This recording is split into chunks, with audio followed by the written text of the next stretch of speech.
You watch competitors gain advantages while you're still preparing for the fight. By the time you're ready to engage, they've already secured the victory through superior positioning. I am Sun Tzu, the strategist, who proved that supreme excellence is subduing the enemy without fighting.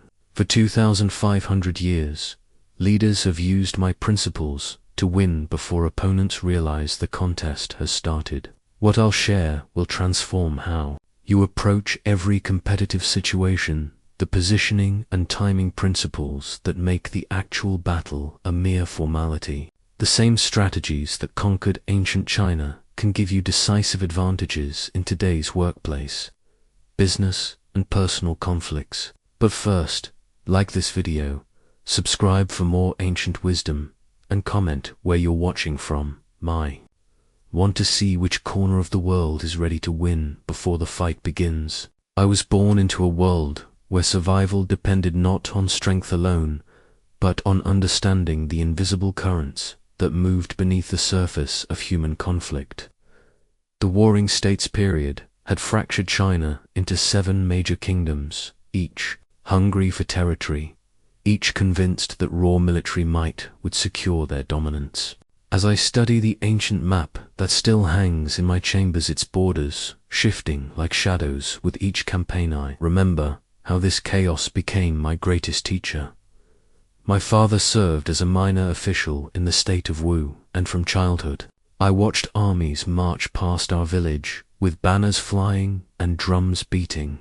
They always looked so confident departing for battle, these columns of bronze-armored warriors. Yet too often, I witnessed the survivors limping home, their numbers decimated, their spirits broken. The pattern troubled me deeply. How could such prepared forces meet such devastating defeat?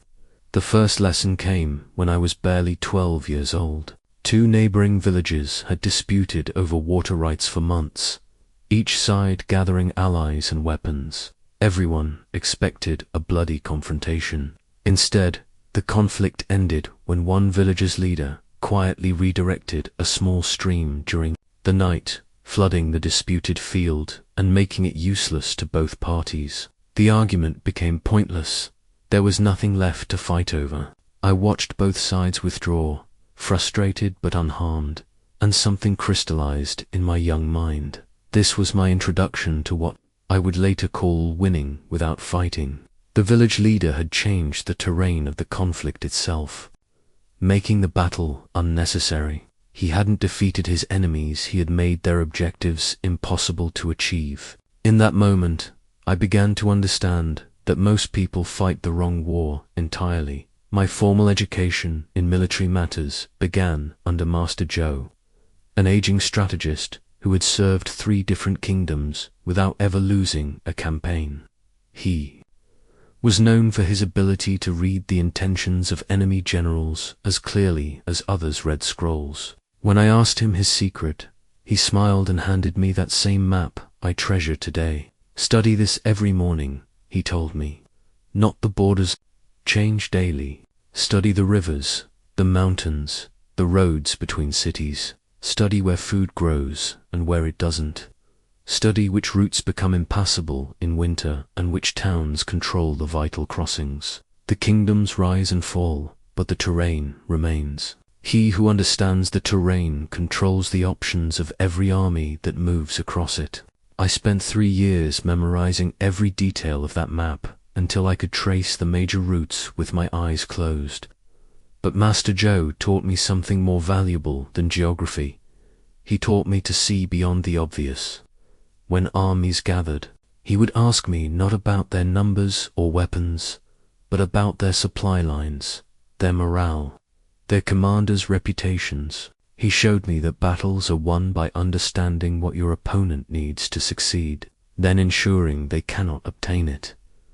The revelation that would shape my entire philosophy came during my first real experience with warfare. A border dispute had escalated between Wu and our neighbor Chu, and I accompanied Master Zhou as an observer. The Wu general was eager for battle, confident in his superior numbers and better equipment. He positioned his forces on high ground and waited for the Chu army to attack uphill. textbook defensive strategy, but the Chu general never came. Day after day, Wu's army held their position, while their supplies dwindled and their morale weakened. The Chu forces remained visible in the distance, but never approached within striking range. After 2 weeks, disease began spreading through Wu's cramped encampment. After 3 weeks, desertion started. After a month, the Wu general had no choice but to retreat defeated without a single battle. I asked Master Zhou why the Shu general had won so decisively. He understood that his enemy's strength was also his weakness, the old master explained. Wu's large army required enormous amounts of food and water daily. Their superior position became a trap once they committed to it. Chu simply waited for time and logistics to defeat their enemy. The Wu general never realized he was fighting against his own supply limitations rather than against Ku. That night, as I reflected on what I had witnessed, I began to formulate the principle that would become central to everything I would later teach. Every strength contains the seeds of its own defeat, and every weakness can become an advantage if properly understood and positioned. The bronze mirror in my study reflects more than faces, it reveals truth. Ancient craftsmen polished its surface to perfection, creating a tool that shows reality without flattery or deception. This mirror witnessed the moment my understanding of strategy transformed forever. During what should have been my greatest defeat, I had been appointed as a junior commander in Wu's army, tasked with defending a strategic pass against a superior force from Yu. The enemy outnumbered us 3-1, possessed better weapons, and was led by General Fan Li, whose reputation for tactical brilliance was known throughout China. Every military manual would have advised immediate retreat. My own officers urged me to abandon the position and fall back to more defensible terrain, but I had been studying that bronze mirror for weeks, contemplating Master Zhou's teachings about knowing yourself and your enemy. Each morning, I would examine my reflection and ask, what do I truly know about my own capabilities? What assumptions am I making about my limitations? Then I would turn the mirror toward the enemy camp and ask, what do I know about their real intentions and constraints? The breakthrough came when I realized I was asking the wrong questions entirely. Instead of wondering how to defeat a superior force, I began asking why they wanted this particular pass so desperately. Instead of focusing on their strengths, I studied their patterns of movement, their timing, their supply trains. What I discovered changed everything. Fan Li's army was not actually trying to hold the pass permanently. They needed to move through it quickly to reach the Wu capital before the winter rains made the roads impassable. Their superior numbers were actually a burden. In the narrow mountain passages, their famous discipline became a weakness when applied to terrain that favored small, mobile units over large formations. Most importantly, I discovered that Fan Li was fighting against time as much as against me. His political position in Yu depended on delivering a quick victory. A prolonged siege would be seen as failure, regardless of its eventual outcome. He needed to force a decisive battle within weeks, or his own supporters would begin questioning his competence. This insight led to my first application of what I now call strategic positioning. Instead of defending the pass directly, I positioned my forces to make any quick victory impossible while avoiding decisive defeat. I used the terrain to fragment his large army into smaller units, then harassed them with hit-and-run tactics that prevented them from maintaining their formations. But the real strategy was psychological. I sent messages to Fan Li under a flag of truce, not to negotiate surrender, but to inquire about extending our contest through the winter months. I spoke of how much I was learning from facing such a renowned general, and how honored I was that he was willing to spend so much time and resources on our educational exchange. These messages served two purposes. First, they reinforced 2. Fan Li that I was prepared for a long campaign, exactly what he could not afford. Second, they subtly suggested that prolonging the siege might indicate he was having difficulty with a much smaller force, which would damage his reputation. Within 10 days, Fan Li's own officers were pressuring him to either attack immediately or withdraw. The attack, when it came, was hasty and poorly coordinated, exactly what I had been waiting for. We repelled it easily, inflicting heavy casualties while suffering minimal losses ourselves. But I did not pursue the retreating army or claim a traditional victory. Instead, I sent another message to Fan Li, expressing my admiration for his tactical skills and suggesting that perhaps the pass was not worth the continued cost to either of our forces. I offered him face-saving terms that allowed him to withdraw while claiming he had accomplished his primary objectives. Fan Li accepted immediately. His army departed, and the pass remained under Wu control. But more importantly, I had discovered the principle that would guide everything I would teach thereafter. Know yourself, and know your enemy, and you need not fear the result of 100 battles. The mirror taught me that most conflicts are won or lost before the first blow is struck, determined by how accurately each side understands the true nature of their situation. Fan Li was a superior general commanding superior forces, but he was fighting the wrong war against time and political pressure rather than against my small garrison. I learned that victory belongs not to the strongest, but to those who see the battlefield most clearly. Every enemy has constraints they don't want you to discover. Every impossible situation contains hidden advantages for those wise enough to find them. Most importantly, the supreme skill lies not in winning battles, but in achieving your objectives, without needing to fight at all. From that day forward, I approached every conflict by first polishing the mirror of understanding, examining both my own true capabilities and my opponent's real constraints. This practice revealed that most battles are won by superior positioning and timing rather than superior force.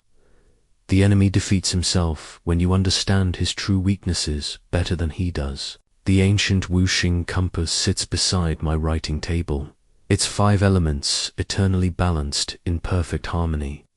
Wood, fire, earth, metal, and water, each supporting and controlling the others in endless cycles. This compass taught me that strategic success depends not on mastering individual tactics, but on understanding how fundamental forces interact to create victory or defeat. After my experience at the pass, I spent years studying why some campaigns succeeded brilliantly while others failed catastrophically, even when led by competent generals with adequate resources. The pattern that emerged revealed 5 constant factors that determine the outcome of every competitive situation. Whether on ancient battlefields or in modern boardrooms, the first force I call the moral law, the foundation that makes all other strategy possible. When I commanded troops who believed deeply in their cause, they would endure hardships that would break armies fighting for mere pay or conquest.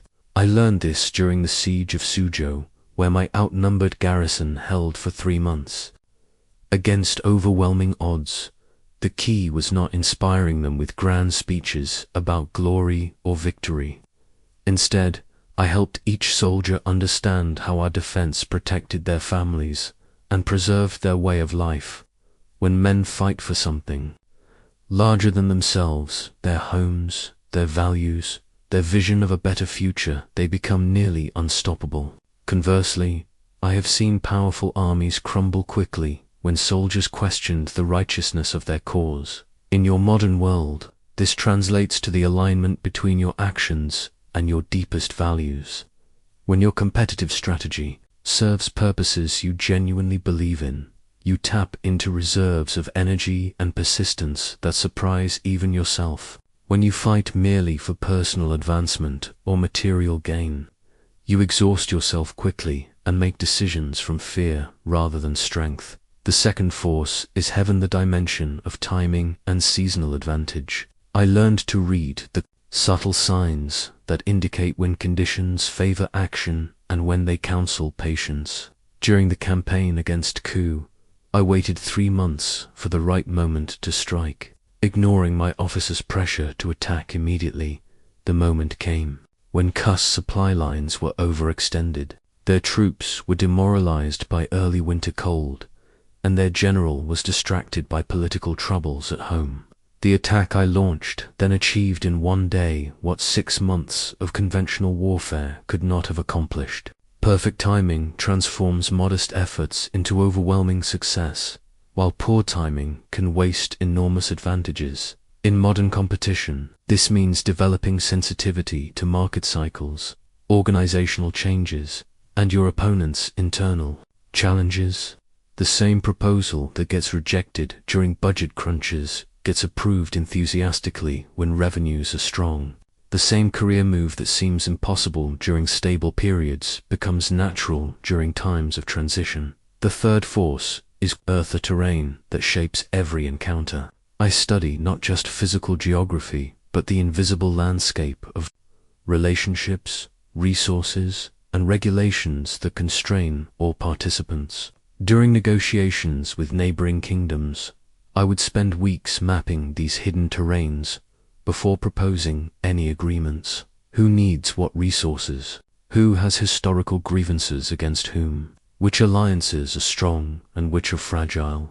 What legal or cultural constraints limit each party's options? Understanding these factors allowed me to craft proposals that seemed obviously beneficial to all sides while secretly advancing Wu's strategic interests. Today's equivalent involves understanding the competitive landscape in which you operate. What are your industry's unwritten rules?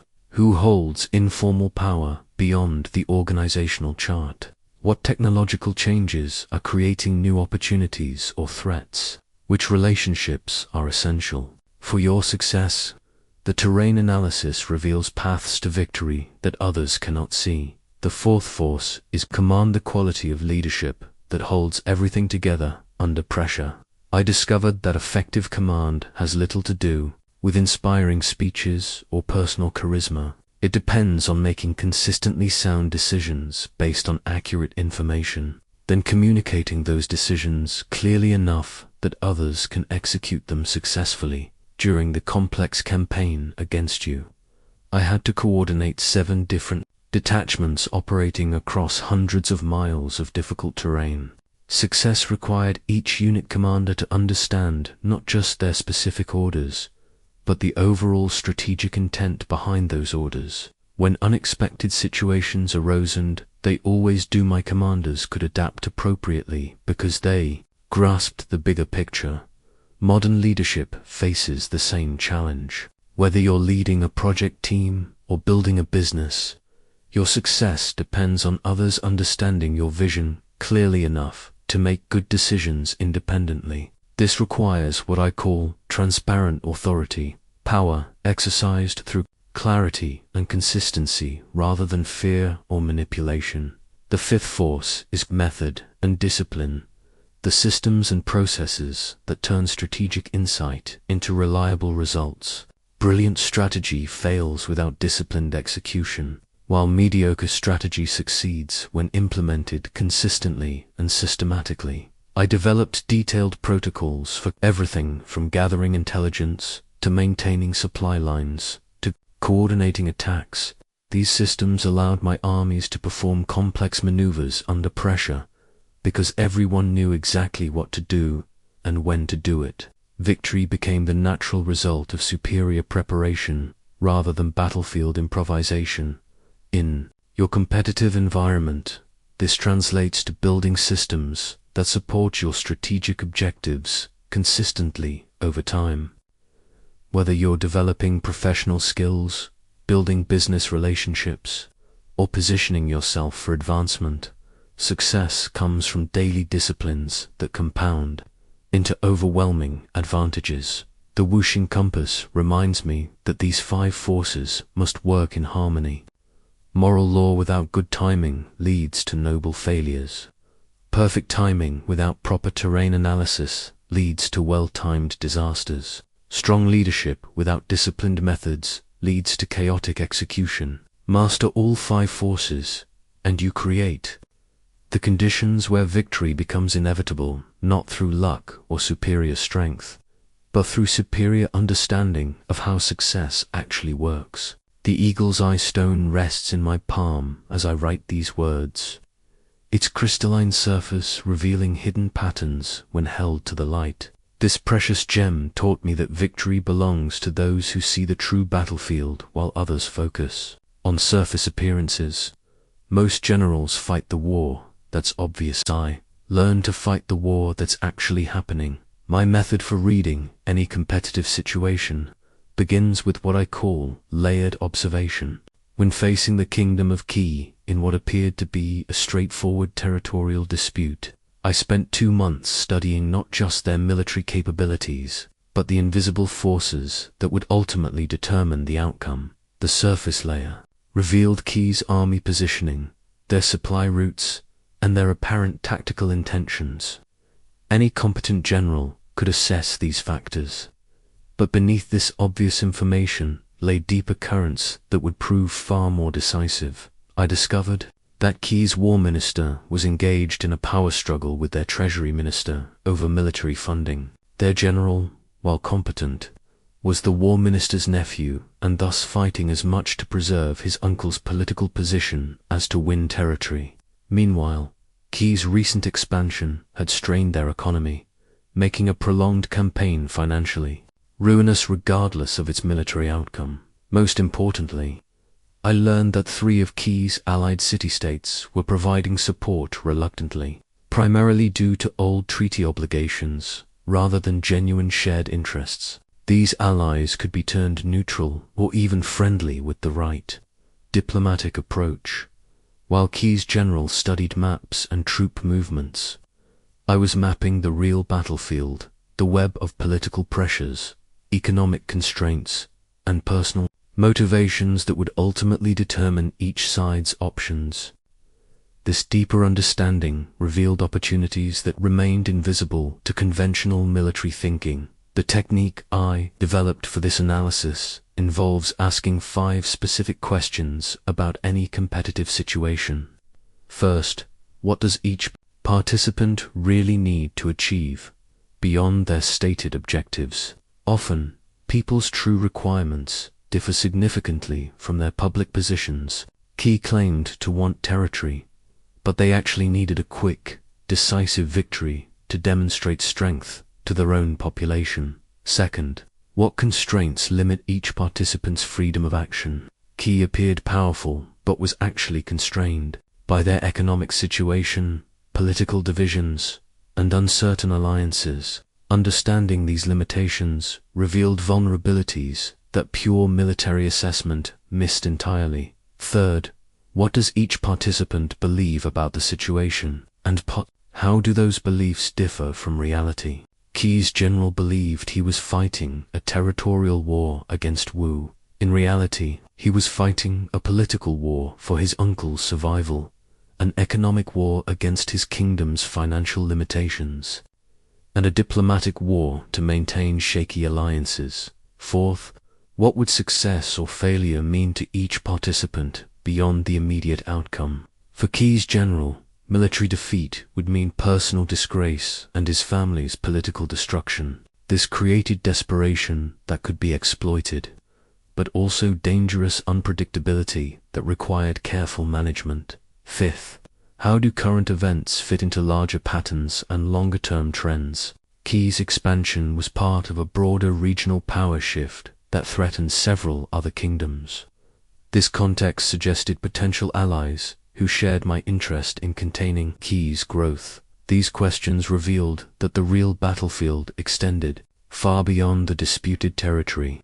The true contest involved Qi's internal politics, their economic sustainability, their alliance stability, and their position in the broader regional balance of power. Armed with this understanding, I designed a strategy that operated simultaneously on multiple levels. Militarily, I avoided direct confrontation while making any quick key victory impossible.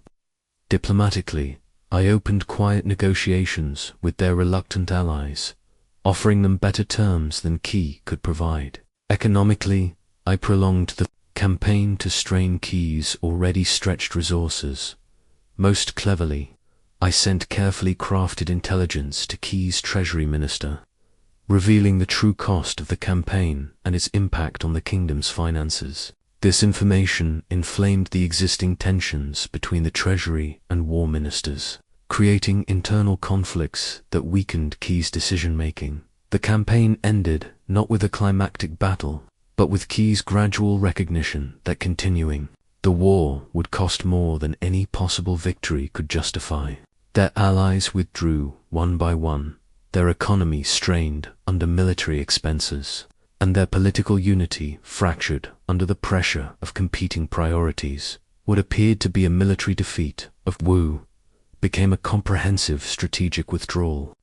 By Key, I had won by fighting the real war, the war of competing interests, limited resources, and political pressures, rather than the apparent war of army against army. This approach applies directly to modern competitive situations. In business negotiations, workplace politics, or career advancement, success comes from understanding the hidden battlefield that determines outcomes. What political pressures influence decision-makers? What economic or personal constraints limit your opponent's options? What do they really need to achieve beyond their stated positions? The executive who seems opposed to your proposal might actually be fighting for departmental budget allocations. The colleague who appears confident might be worried about job security due to company restructuring. The client who demands impossible terms might be under pressure from their own superiors or facing financial constraints they cannot admit publicly. Read these deeper patterns, and you discover opportunities that remain invisible to those who focus only on surface-level competition. Position yourself to address the real needs and constraints driving your opponent's behavior, and you can often achieve your objectives without direct confrontation. The eagle's eye stone reminds me that victory belongs to those who see clearly, while others remain blind to the true nature of their situation. Train yourself to look beyond the obvious, and you will find that most battles can be won before your opponents even realize they are being fought. The ceremonial sword that hangs in my study has never drawn blood, yet it represents my greatest victories. This blade, forged by master craftsmen and inscribed with ancient wisdom, reminds me daily that the highest form of strategic excellence is subduing the enemy without fighting. Any general can win battles through superior force. True mastery lies in achieving your objectives while making conflict unnecessary. My understanding of this principle crystallized during what historians call the bloodless campaign of the Three Rivers.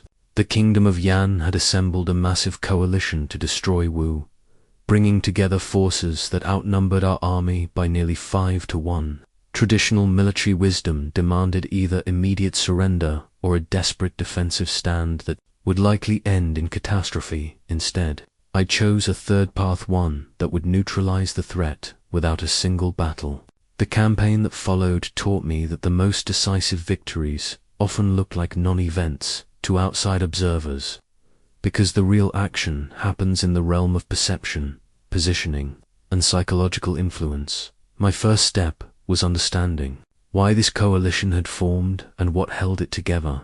Yan had convinced 5 smaller kingdoms that Wu posed an existential threat to all of them. Their fear was genuine, but based more on Wu's reputation than our actual capabilities or intentions. Fear, I realized, was both the coalition's strength and its potential weakness. Rather than dispersing this fear through reassuring words, which would have seemed weak and desperate, chose to redirect it. I began spreading carefully crafted intelligence, suggesting that Wu had discovered a secret alliance between Yan and a distant kingdom that threatened the regional balance of power. This wasn't entirely false. Such discussions had occurred. Though they were preliminary and ultimately unsuccessful, the genius of this approach was that it made each coalition member question Yan's true motives. Were they really concerned about Wu's threat, or were they using regional fears to advance their own hidden agenda? Doubt, once planted, grows rapidly in the soil of political alliance. Simultaneously, I initiated quiet diplomatic contacts with each coalition member, not to negotiate Wu's surrender, but to explore mutual concerns about regional stability. These conversations served multiple purposes. They demonstrated that Wu was reasonable and open to dialogue, making us seem less threatening. They also allowed me to understand each kingdom's specific concerns and interests. More importantly, these diplomatic channels created the appearance that secret negotiations were underway. In coalition warfare, nothing destroys unity faster than the suspicion that some members might be cutting separate deals. Each kingdom began wondering what the others might be negotiating privately with Wu. My third move was perhaps the most audacious. I publicly announced that Wu was withdrawing our border garrisons and reducing our military expenditures, citing the need to focus resources on internal development rather than external threats. This action seemed to make Wu more vulnerable, which is exactly why it was so psychologically powerful. A kingdom confident enough to reduce its defenses, while facing a massive coalition, must either be extraordinarily foolish or possess hidden advantages that make military preparation unnecessary. Most observers correctly concluded that we were not foolish, which meant we must have secrets that made the coalition's military superiority irrelevant. This perception was enhanced by carefully timed intelligence leaks, suggesting that Wu had formed defensive alliances with distant but powerful kingdoms. These leaks were just plausible enough to be believable, but vague enough to seem like genuine secrets rather than propaganda. The psychological pressure on the coalition became enormous. They had assembled to fight a cornered and desperate enemy, but instead faced an opponent who seemed mysteriously confident and possibly protected by unknown allies. Their military advantage felt less decisive when they couldn't understand why we weren't afraid of it. Within 6 weeks, the coalition began fragmenting. The first defection came from a kingdom that had joined reluctantly and saw an opportunity to negotiate favorable trade agreements with Wu before others did the same. Their withdrawal triggered a cascade of similar decisions, as each remaining member realized that delay might cost them the best terms. Yan found itself increasingly isolated, facing the choice between attacking Wu alone, which would be accepting the diplomatic solution I had been quietly developing through various intermediaries. The final agreement gave Yan face-saving concessions while securing Wu's core interests and establishing us as the regional power broker rather than a threatened victim. The entire campaign lasted for months and cost Wu nothing beyond diplomatic expenses and reduced military outlays. We emerged stronger than before, with better relationships throughout the region and enhanced reputation for both power and reasonableness. Our enemies became our partners, not through conquest, but through strategic repositioning. This experience taught me that fighting often indicates strategic failure rather than strength. When you must resort to force, it usually means you failed to position yourself advantageously enough to achieve your objectives through better means. The supreme strategist wins through positioning that makes resistance pointless, rather than through superior application of violence.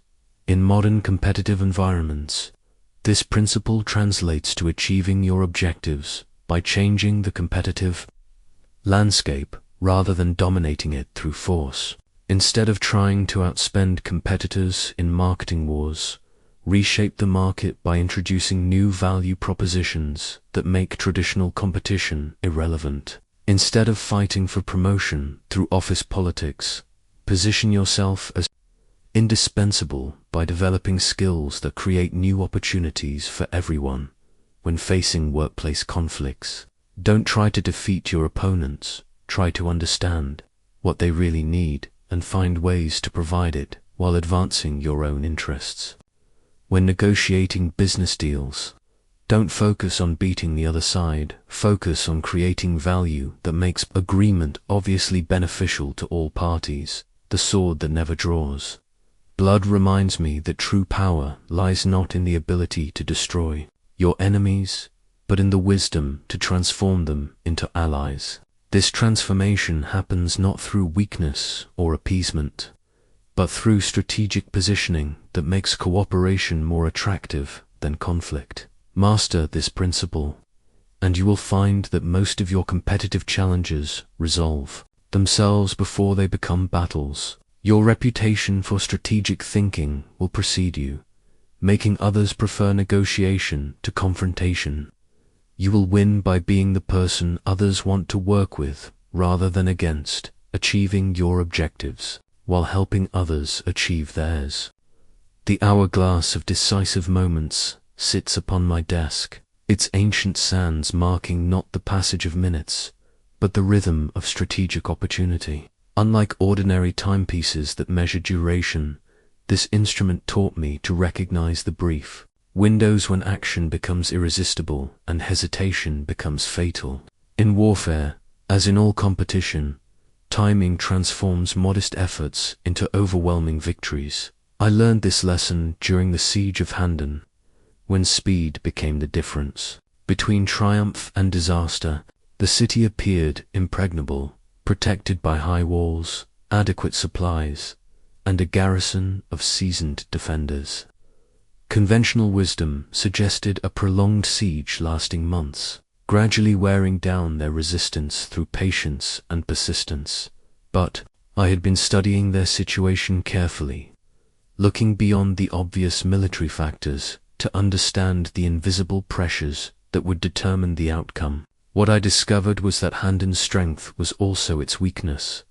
Their confidence in their defenses had made them complacent about gathering intelligence on our true capabilities and intentions. More importantly, I learned that their commander was expecting reinforcements from allied cities within 6 weeks.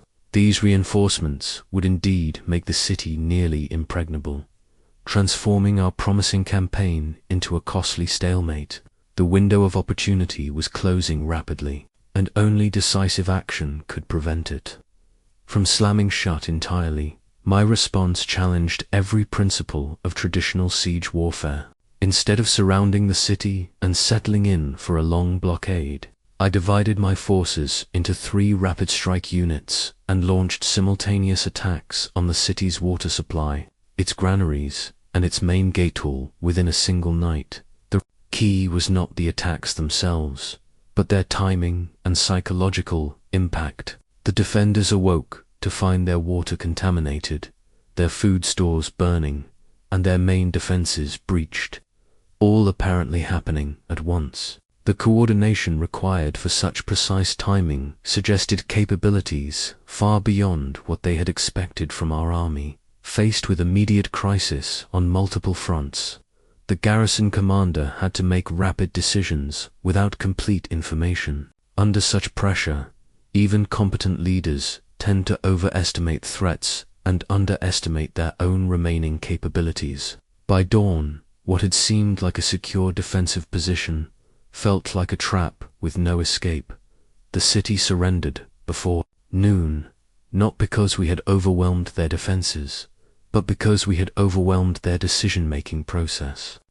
Speed had compressed their timeline for response, forcing choices before they could fully assess their options or coordinate an effective defense. This experience revealed that rapidity serves multiple strategic functions beyond simply completing tasks quickly.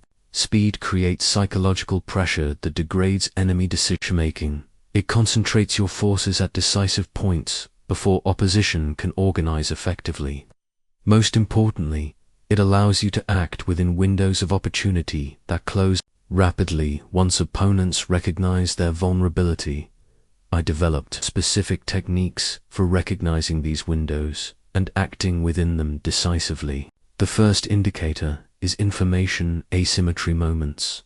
when you understand the situation more clearly than your opponents do. During the hand-in campaign, I knew about the expected reinforcements, while their commander assumed I didn't. This knowledge gap created a temporary advantage that speed could exploit before it disappeared. The second indicator is transition. Periods, times when your opponents are changing positions, leadership, strategies, or alliances. During transitions, attention is divided and coordination is weakened, creating opportunities for rapid action that would be impossible under stable conditions. The third indicator is resource constraints, moments when your opponents face temporary limitations that restrict their options.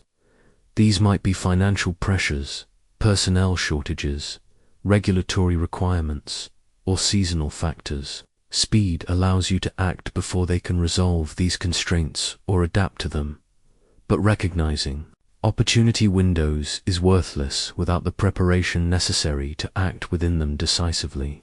I learned to maintain what I call coiled readiness, having plans, resources, and authorization structures prepared for rapid deployment when the moment arrives. This meant keeping my armies in constant training, maintaining intelligence networks that could provide timely information, and establishing command structures that could make quick decisions without lengthy consultation processes. When opportunity appeared, we could respond within days rather than weeks. In your modern competitive environment, the same principles apply with even greater urgency. Market conditions change rapidly, organizational leadership transitions frequently, and technological developments create sudden advantages for those prepared to seize them quickly. The executive who recognizes industry disruption early and repositions their company swiftly gains advantages that become insurmountable as competitors scramble to catch up. The professional who spots organizational changes and adapts their role proactively shapes their career trajectory, while others react defensively to circumstances beyond their control. But speed without preparation becomes mere haste, often creating more problems than it solves. The key is developing what I call strategic anticipation, understanding the patterns that create opportunity windows, and preparing systematically to exploit them when they appear. This means staying informed about industry trends, building skills before you need them, and maintaining relationships that could become valuable under changing circumstances. It means having resources available for rapid deployment and decision-making processes that can function under time pressure. Most importantly, it means training yourself to act decisively when opportunity presents itself, even with incomplete information. Perfect preparation is the enemy of timely action. The strategist who waits for complete certainty misses the window entirely, while the one who acts on sufficient information within the optimal time frame achieves results that seem impossible to those who hesitate. The hourglass of decisive moments reminds me that strategic timing involves both patience and speed. Patience to wait for the right opportunity, and speed to seize it completely when it arrives. Master this rhythm, and you will find that modest efforts, precisely timed, accomplish more than massive efforts poorly timed. The silk veil that drapes across my war table flows like water, concealing and revealing with equal grace. This magician's silk veil taught me one of warfare's most controversial principles. All strategy is based on deception. Yet this teaching has been misunderstood for centuries, twisted into justification for dishonesty and manipulation. True strategic deception has nothing to do with lying. It involves controlling the flow of information to maintain decisive advantages. My understanding of this principle was forged during the campaign against the kingdom of Jin, when I faced an opponent whose intelligence network rivaled my own. General Wang was renowned for his ability to anticipate enemy movements and counter them before they fully developed. Conventional military wisdom suggested that fighting such an opponent required superior force or better defensive positions, neither of which I possessed. Instead, I chose to fight a war of information.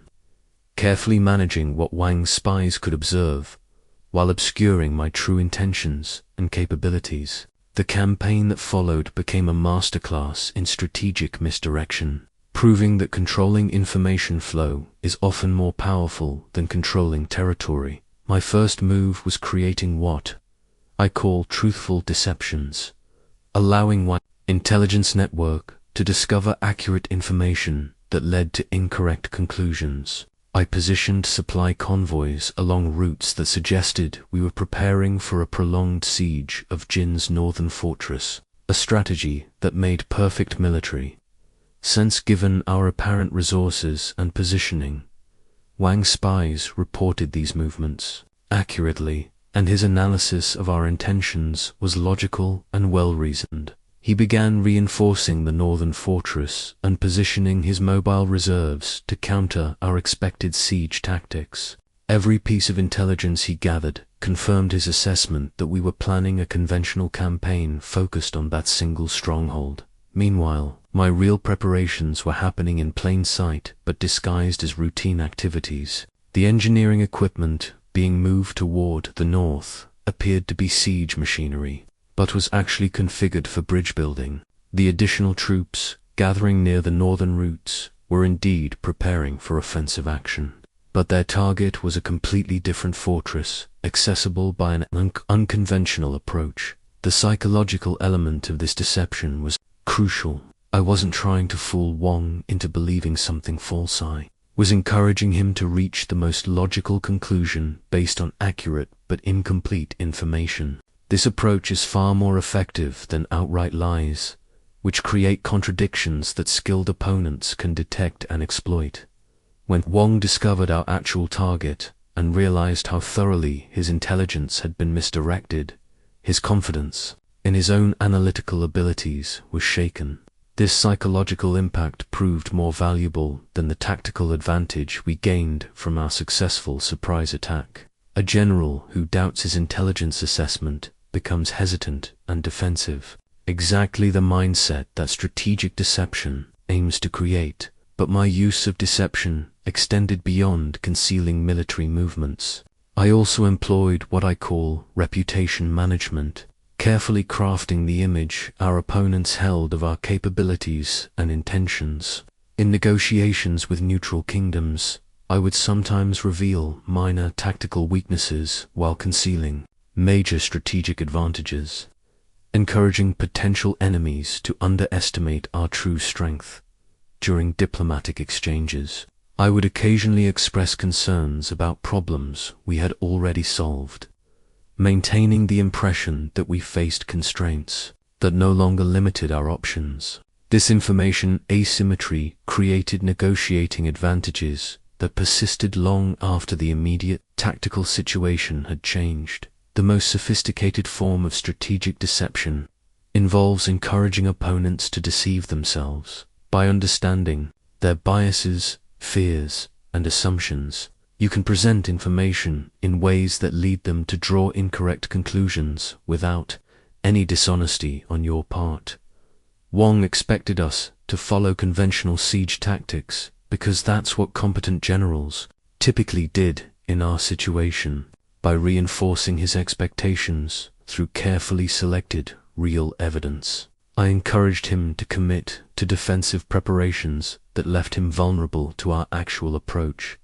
In modern, competitive environments, these principles apply with remarkable precision. The key is understanding the difference between strategic misdirection and unethical manipulation. Strategic deception involves controlling the timing and context of information release, not fabricating false information or making promises you don't intend to keep in business negotiations. This might mean emphasizing certain aspects of your position while allowing others to remain in the background until the optimal moment for revelation. In workplace competition, it could involve demonstrating competence in areas your rivals expect while quietly developing expertise in areas they haven't considered important. The executive who successfully negotiates a complex merger often manages information flow carefully, revealing company strengths and weaknesses in sequences that build toward agreement rather than creating resistance. The professional who advances rapidly in their career typically controls how their capabilities are perceived, ensuring that their most valuable skills become visible when they can have maximum impact. But ethical strategic deception requires maintaining strict personal integrity. You never lie about facts, break commitments, or misrepresent your fundamental values and intentions. Instead, you manage the timing, context, and emphasis of truthful information to maintain competitive advantages. The silk veil reminds me that transparency and concealment can coexist ethically when applied strategically. Complete transparency eliminates all competitive advantage, while dishonest concealment destroys the trust necessary for long-term success. The master strategist reveals truth selectively, maintaining just enough informational advantage to secure objectives while building rather than undermining professional relationships. Master this balance, and you will find that others consistently underestimate your capabilities while overestimating their own advantages.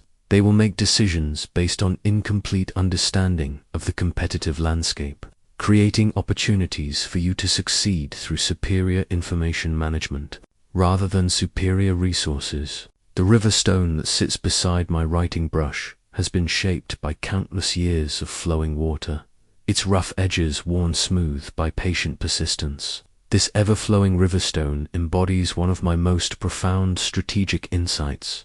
Water shapes its course according to the ground over which it flows, yet it always reaches its destination. The master strategist must learn to adapt like water, maintaining clear objectives while remaining completely flexible about methods. This principle was tested during my most challenging campaign, when the political landscape shifted 3 times while my army was in the field. We had begun a straightforward campaign to secure trade routes threatened by bandits operating from the mountains of Shu, but within weeks, the situation transformed into something entirely different, requiring constant adaptation while never losing sight of our ultimate goals. Initially, our mission seemed simple: eliminate the bandit strongholds and establish secure passages for merchant caravans. I had developed detailed plans for mountain warfare, studied the terrain extensively, and positioned our forces for systematic reduction of enemy positions. Traditional military thinking suggested following this plan methodically, adapting only when specific tactics proved ineffective. But halfway through our first week, captured bandits revealed information that changed everything.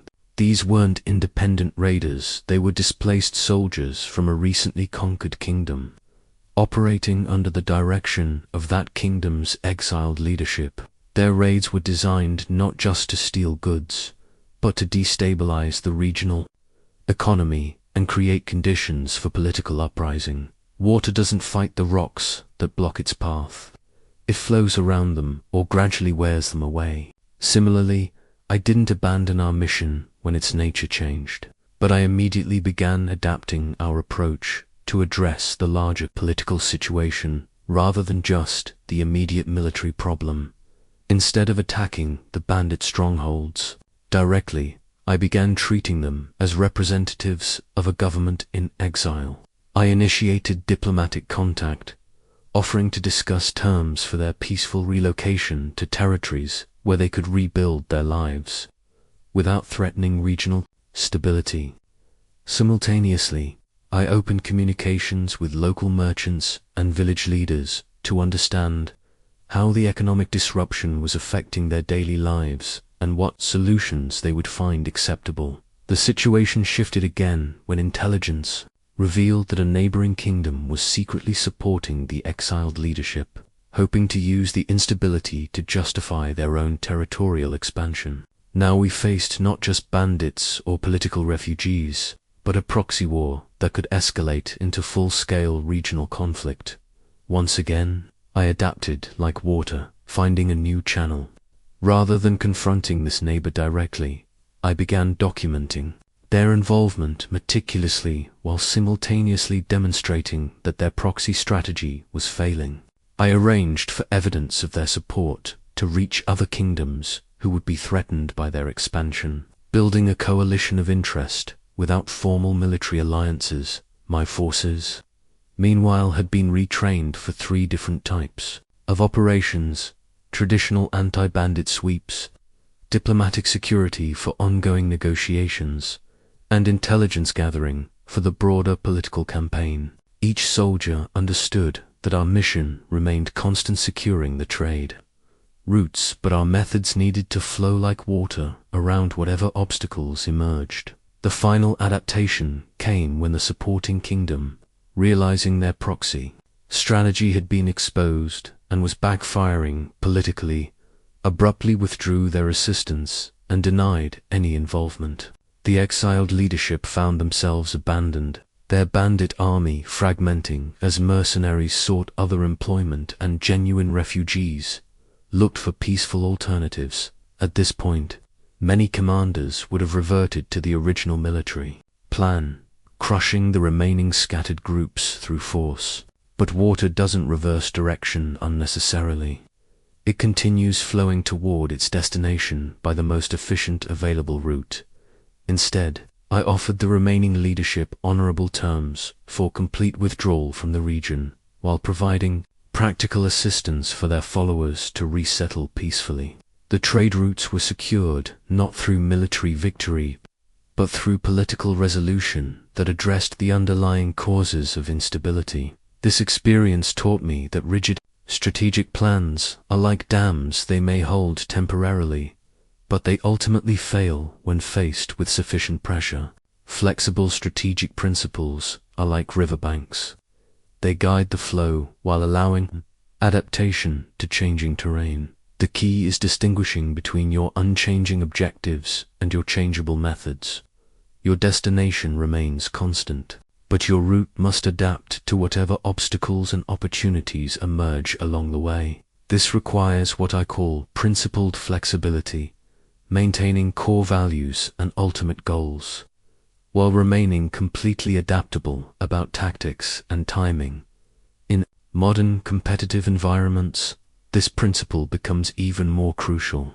Technology changes rapidly, markets shift unexpectedly, and organizational structures evolve continuously. The professional who succeeds long-term maintains clear career objectives while adapting constantly to changing industry conditions.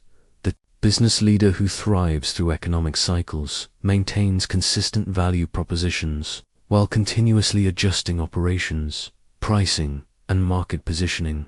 The entrepreneur who builds lasting companies maintains unchanging mission and values while pivoting products, services, and strategies as markets demand. But adaptation requires both awareness and preparation. Water flows efficiently because it constantly gathers information about the terrain ahead through its own movement. Similarly, successful strategists develop systems for gathering intelligence about changing conditions and detecting shifts before they become crises. This means maintaining networks that provide early warning about industry changes, developing skills that remain valuable across different scenarios, and building organizational structures that can reconfigure quickly when necessary. It means training yourself to see change as opportunity rather than threat, and developing comfort with uncertainty as a permanent feature of competitive environments. The Riverstone reminds me that persistence and adaptability are not opposing forces but complementary aspects of strategic success. The water that shaped this stone never gave up its journey to the sea, but it never insisted on flowing through rocks when it could flow around them. Similarly, the master strategist never abandons worthy objectives, but never clings to failing methods when better approaches become available. The network of golden threads spreads across my war room like an intricate spider's web, each strand connecting to distant sources of information that feed intelligence back to the center. This artifact represents perhaps my most crucial strategic discovery, victory belongs not to those with the strongest armies, but to those with the clearest understanding of what is actually happening beyond their immediate view. During my campaign against the Confederation of Mountain Tribes, I learned that fighting blind is like trying to navigate by starlight while your enemy moves by daylight. These tribes had successfully resisted 3 previous attempts at conquest, not because of superior fighting ability, but because they understood the terrain and their opponent's intentions while remaining invisible. Themselves, traditional military, intelligence focused on obvious questions. How many warriors do they have? What weapons do they carry? Where are their camps located? But I had learned that these surface details often mattered less than deeper patterns of motivation, constraint, and intention that remained hidden from conventional observation. I developed what I call the 5 sources method for gathering intelligence, each providing different types of information that, when combined, revealed the complete picture of any competitive situation. The first source consists of local intelligence information gathered from people who live within par or adjacent to your area of competition. In the mountain campaign, this meant building relationships with traders, farmers, and travelers who moved through tribal territories regularly. These sources provided daily information about tribal movements, internal conflicts, resource constraints, and leadership changes. But local intelligence must be gathered carefully to avoid creating suspicion or compromising your sources. I learned to offer genuine value to these informants: protection for their trade routes, fair prices for their goods, medical assistance for their families, so that our relationship benefited them, regardless of the information they provided. The second source involves what I call organizational intelligence, understanding the internal dynamics of your opponent's decision-making processes. Every group, whether tribal confederation or modern corporation, has informal power structures that differ from their formal hierarchies. Knowing who really influences decisions, what internal conflicts shape policy, and how information flows through their organization reveals opportunities that remain invisible to outsiders. During the mountain campaign, I discovered that the tribal confederation was held together by a complex web of marriage alliances, trade agreements, and mutual defense pacts. But these bonds were strained by competition for scarce resources and disagreements over how to respond to external pressure. Understanding these internal tensions allowed me to design approaches that exacerbated their divisions while strengthening their incentives for peaceful resolution. The third source consists of technical intelligence, detailed understanding of your opponent's capabilities, limitations, and operational methods. This includes not just their obvious strengths and weaknesses, but their decision-making patterns, resource allocation priorities, and adaptive capacity under pressure. I learned that the mountain tribes were formidable in defensive fighting within familiar terrain, but their decentralized leadership structure made coordinated offensive operations difficult. Their warrior culture emphasized individual courage over systematic strategy, creating predictable vulnerabilities that could be exploited by patient opponents willing to fight on longer timelines. The fourth source involves strategic intelligence, understanding how your immediate competition fits into broader patterns of alliance, rivalry, and power distribution. No conflict exists in isolation. Every competitive situation is influenced by relationships and events that extend far beyond the immediate participants. The mountain tribes, I discovered, were receiving indirect support from a distant kingdom that wanted to keep our forces occupied and unable to interfere with their own expansionist plans. But this support was conditional and limited, available only as long as it served the distant kingdom's interests without risking direct confrontation with us.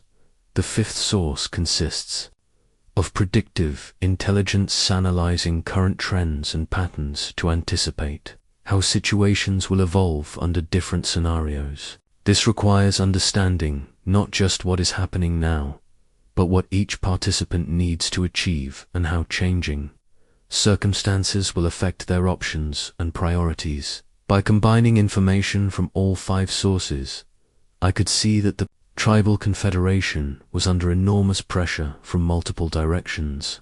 They faced resource shortages due to population growth, internal tensions due to leadership succession disputes, and external pressure from our forces and their uncertain allied support. Most importantly, their traditional way of life was becoming unsustainable regardless of military outcomes. Armed with this comprehensive understanding, I was able to design a strategy that addressed their real situation rather than just their apparent resistance. Instead of trying to defeat them militarily, I offered them alternatives that met their genuine needs while achieving my objectives for regional stability. The negotiations that followed seemed impossible to outside observers. How could fierce mountain warriors agree to peaceful coexistence with the very forces that had threatened their independence?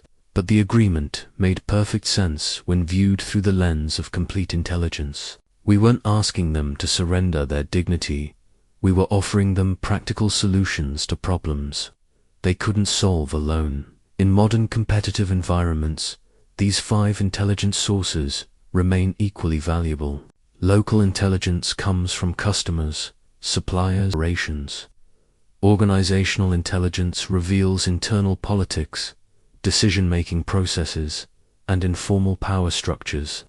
Technical intelligence uncovers capabilities, limitations, and operational patterns. Strategic intelligence places immediate competition within broader market trends, regulatory changes, and alliance patterns. Predictive intelligence anticipates how current trends will affect future opportunities and constraints for all participants. The executive who masters intelligence gathering makes decisions based on comprehensive understanding rather than surface impressions. They recognize opportunities and threats earlier than competitors, design strategies that address real rather than apparent challenges, and build relationships based on genuine understanding of others' needs and constraints.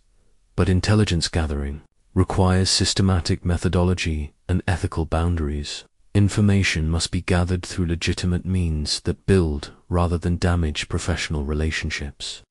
The goal is understanding, not exploitation, using superior information to create value for everyone rather than to gain unfair advantages through deception or manipulation. The network of golden threads reminds me that information is only as valuable as the wisdom used to interpret and apply it. Raw intelligence becomes strategic advantage only when combined with sound judgment, ethical principles, and the ability to act decisively on superior understanding. The scale of strategic worth sits balanced perfectly on my desk, its ancient bronze plates weighing not gold or silver, but the true value of engaging in any conflict. This artifact taught me one of strategy's most difficult lessons. He who is prudent and lies in wait for an enemy who is not, will be victorious. The greatest victories often come from battles you choose not to fight. My understanding of this principle was forged during what my officers called the Coward's Campaign against the Kingdom of Wei. Their mockery turned to admiration when they realized that strategic patience had achieved more than brave charges ever could. Wei had been provoking border incidents for months, clearly hoping to draw us into a military response that would justify their larger territorial ambitions. Their army was fresh, well supplied, and commanded by General Li, whose aggressive tactics had won him fame throughout the region. Everything about the situation invited immediate military response, which is exactly why I refused to provide it. My officers argued passionately for action. Wei's provocations were becoming bolder, their raids more damaging to border communities. Our army's reputation would suffer if we appeared unwilling to defend our territory. The enemy was clearly preparing for war anyway, so delaying only gave them more time to strengthen their position. But the scale of strategic worth revealed a different calculation. Wei needed this war more than we did. Their kingdom faced internal economic pressures that could only be resolved through territorial expansion or external plunder. Their young king needed military victory to establish his legitimacy with powerful generals who had supported his claim to the throne. Most importantly, their agricultural cycle meant they had to conclude any campaign before the autumn planting season, or face food shortages the following year. Meanwhile, our position improved with every week of delay.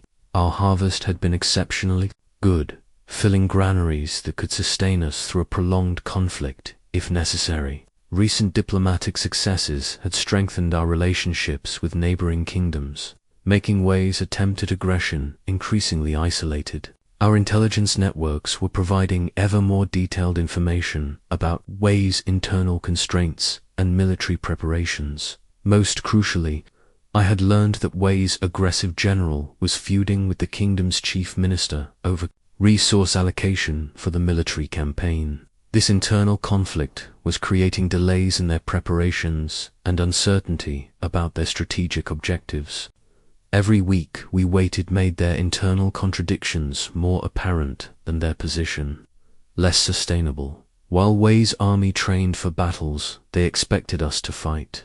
I focused our efforts on strengthening our position for the conflict they were actually creating. Instead of military preparations, I invested in diplomatic initiatives that isolated Wei politically. Instead of defensive positioning, I implemented economic measures that reduced our vulnerability to their raiding tactics. Most importantly, I began quiet negotiations with Wei's potential allies, offering them better terms for neutrality than Wei could provide for support. These conversations served multiple purposes. They reduced Wei's strategic options, demonstrated our confidence in our position, and created alternative frameworks for resolving regional tensions. After 3 months of what appeared to be inaction, Wei's position had deteriorated dramatically. Their internal political conflicts had escalated, their economic pressures had intensified, and their diplomatic isolation had become complete.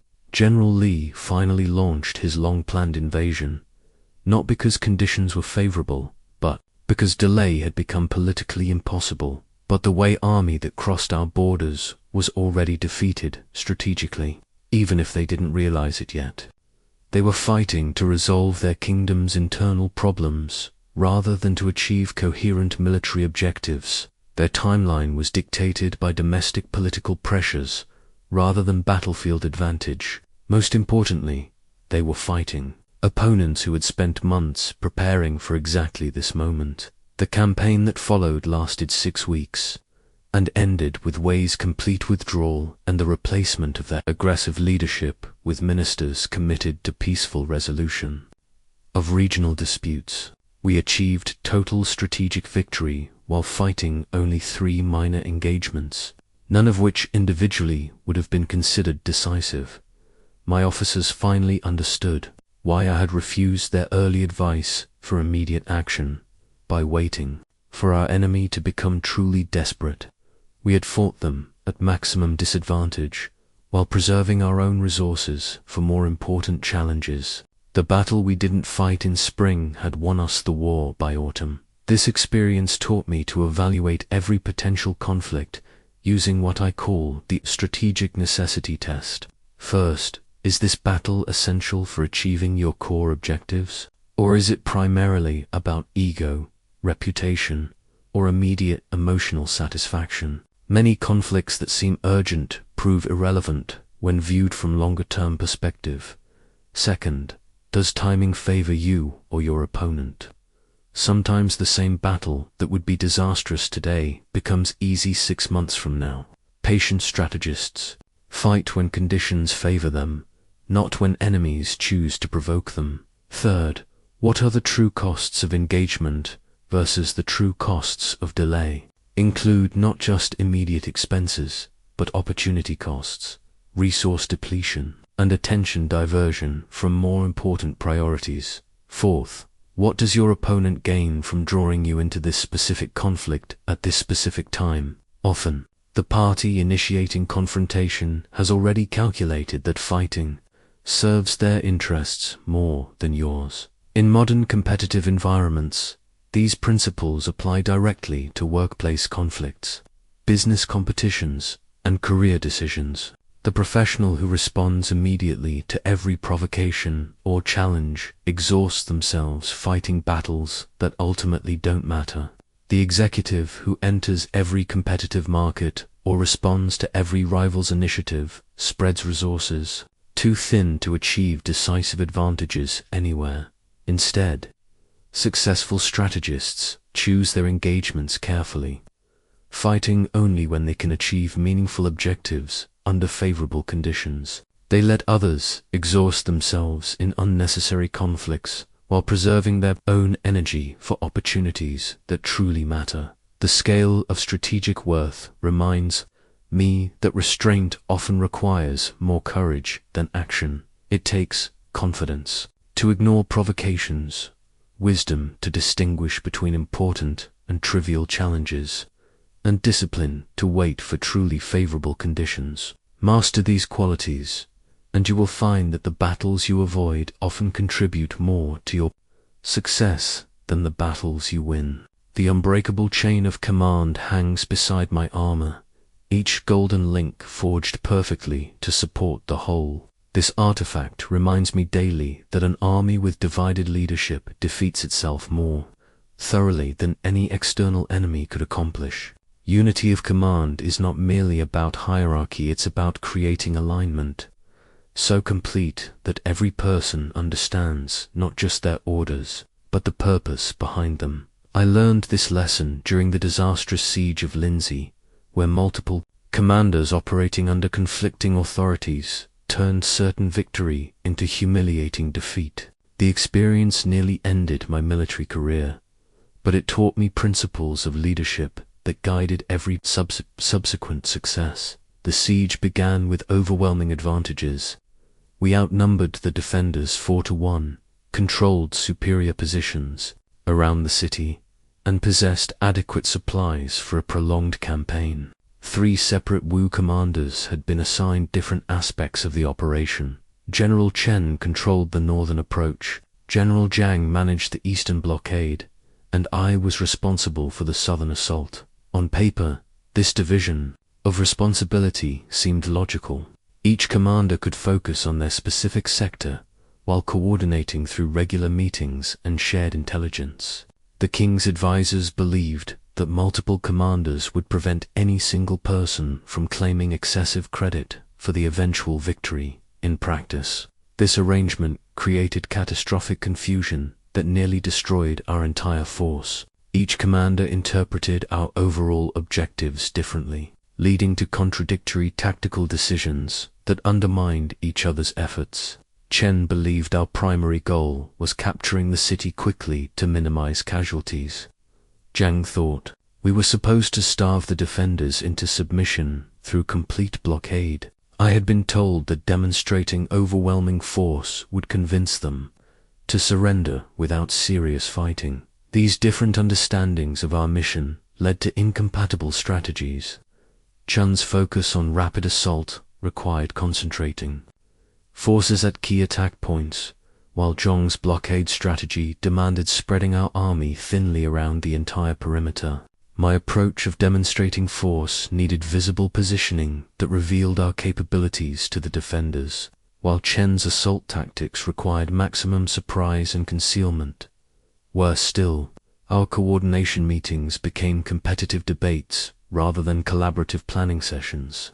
Each commander argued for approaches that supported their interpretation of our mission while criticizing alternatives that might succeed where their preferred strategy failed.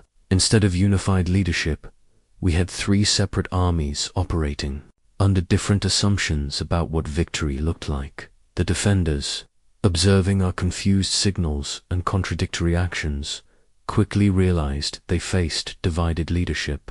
They began launching localized attacks designed to exploit gaps between our sectors. Knowing that coordinated response would be delayed by our need to consult among multiple commanders, when Chen's northern assault finally began, Zhong refused to suspend his blockade operations to support it.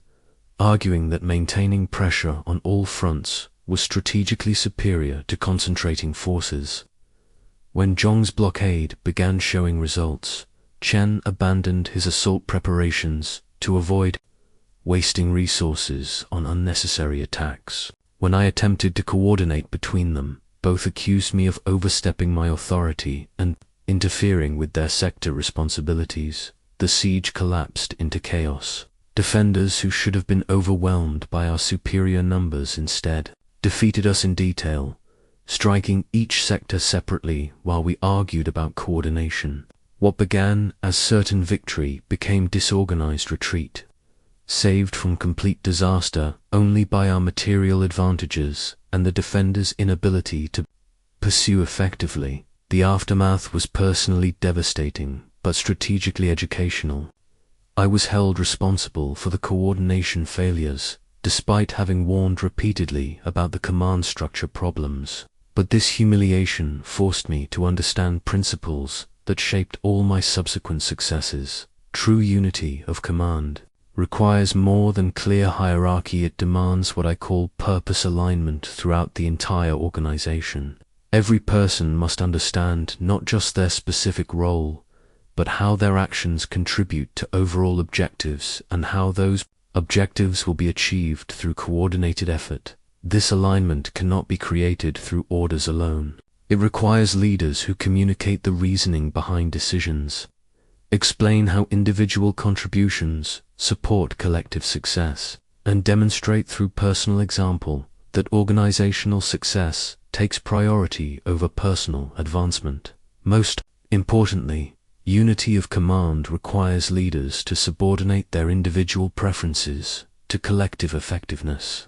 The commander who insists on personal recognition above strategic success destroys the trust and cooperation necessary for complex operations. In my later campaigns, I implemented what I call transparent authority leadership structures, where decision-making processes are clearly understood, strategic objectives are regularly communicated, and individual commanders have genuine autonomy within well-defined boundaries of overall strategy. This approach required me to spend substantial time ensuring that subordinate commanders understood not just their orders, but the reasoning behind them and how their sectors fit into the larger campaign. It meant accepting credit for failures and sharing credit for successes, even when individual contributions varied significantly.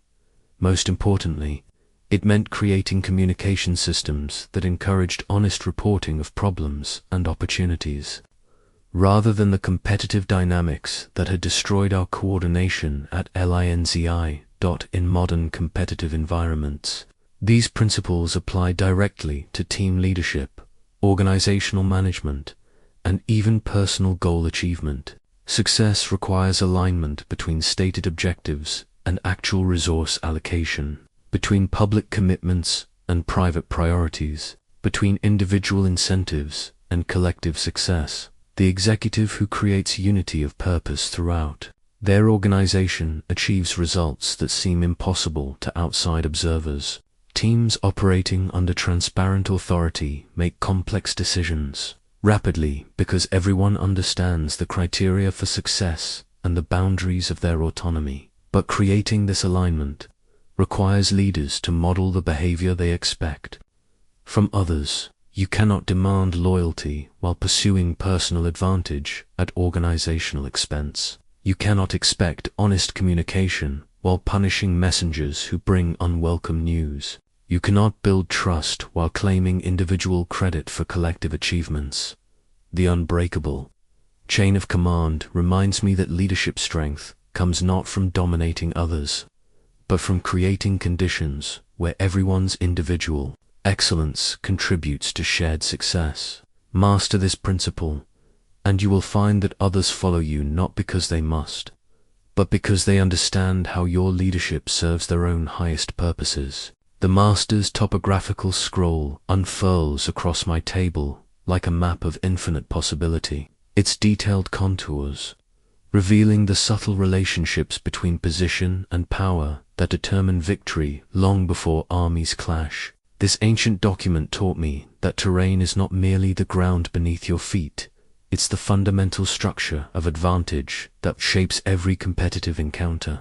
During my campaign in the disputed territories between Wu and Yu, I discovered that mastering terrain involves understanding 6 distinct types of strategic ground, each requiring different approaches and offering different opportunities.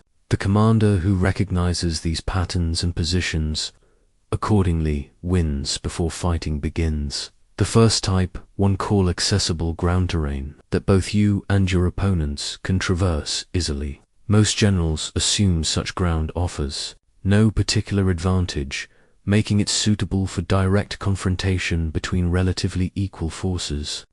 But I learned that accessible ground becomes advantageous when you arrive first and prepare properly. During our advance toward the Yu border, we encountered their main force on a broad plain that seemed to favor neither army. My officers expected immediate battle, but I recognized an opportunity to demonstrate superior understanding of positioning principles. Instead of rushing into engagement, I maneuvered to control the water sources and supply routes that both armies would need for sustained operations. When the Yu general finally realized that his accessible position had become a trap his army could fight but could not sustain itself, he had no choice but to withdraw or accept battle under increasingly unfavorable conditions. We had transformed neutral terrain into decisive advantage through better preparation and strategic patience. The second type is entangling ground, terrain that is easy to exit but difficult to return to once abandoned. Hills, river crossings, and narrow passes often create these conditions, but so do organizational positions, market segments, and negotiating stances in modern competition. I learned to recognize when opponents had committed themselves to entangling positions and could not retreat without significant cost. During negotiations with coastal cities about trade agreements, I would offer terms that seemed reasonable initially but became more valuable over time, making withdrawal from the agreement increasingly expensive as relationships deepened and dependencies developed. The third type consists of temporizing positions, where immediate action would be disadvantageous for both sides. These situations require what I call strategic hovering, maintaining readiness, while waiting for conditions to shift in your favor. The fourth type involves narrow passes terrain that grants enormous advantage to whoever controls key choke points. In business, these might be crucial supply relationships, regulatory approvals, or technological standards that determine market access for everyone. During the siege of Nanyang, I realized that the city's apparent strength, its position controlling the only practical river crossing for hundreds of miles, was also its vulnerability. By threatening alternative crossing points downstream, I forced them to disperse their defenses, making the primary crossing easier to capture when we finally attacked. The fifth type consists of precipitous heights positions that offer great defensive advantage but become traps if the defender cannot maintain supply lines or retreats routes. I learned to identify when opponents had committed to positions that seemed strong but contained hidden vulnerabilities. The sixth and most dangerous type involves entrapping ground terrain, where survival requires victory, making retreat impossible and surrender unthinkable. Warriors fighting on such ground become desperate and unpredictable, capable of extraordinary efforts that can surprise even superior opponents. But my deepest insight about terrain came during the campaign at Phoenix Ridge, where I realized that strategic positioning involves not just occupying advantageous ground, but actively shaping the terrain to create advantages where none existed naturally. The ridge itself was unremarkably series of low hills that provided some elevation but no decisive defensive benefits. Both armies approached it as neutral ground where traditional tactics would determine the outcome. But I had studied the seasonal weather patterns and knew that autumn rains would soon transform the clay soil into impassable mud, instead of rushing. To occupy the high ground, I maneuvered to control the areas that would remain passable during the rains, while subtly encouraging the enemy to commit to positions that would become untenable. When the weather changed as predicted, they found themselves trapped in positions they could neither defend effectively nor abandon safely. This experience taught me that master strategists don't just read terrain, they shape it. In modern, competitive environments, this principle applies to creating market conditions, establishing industry standards, building organizational structures, and developing professional relationships that channel competition in directions that favor your capabilities. The executive who understands positioning shapes the competitive landscape rather than merely responding to it. They identify the choke points that control market access, build relationships that create competitive moats, and develop capabilities that turn apparent disadvantages into hidden strengths. But terrain mastery requires constant awareness that positions which seem advantageous today may become traps tomorrow. Market leadership can become burdensome when markets shift. Specialized expertise can become liability when technology changes. Strategic partnerships can become dependencies when circumstances evolve. The key is maintaining what I call positional flexibility, the ability to recognize when advantageous positions are becoming disadvantageous, and to transition smoothly to new positions before competitive terrain shifts completely. This requires ongoing analysis of how changing conditions affect the strategic value of your current position, systematic development of alternative positions before you need them, and the discipline to abandon favorable positions when they begin turning against you. The master's topographical scroll reminds me that position often matters more than strength, timing more than effort, and strategic understanding more than tactical skill. Master the art of terrain, and you will find that victory comes not from fighting harder, but from fighting smarter, positioning yourself where success becomes the natural result of superior strategic thinking. The controlled flame brazier burns steadily beside my desk, its bronze vessel containing fire that could destroy or illuminate, depending on how it is wielded.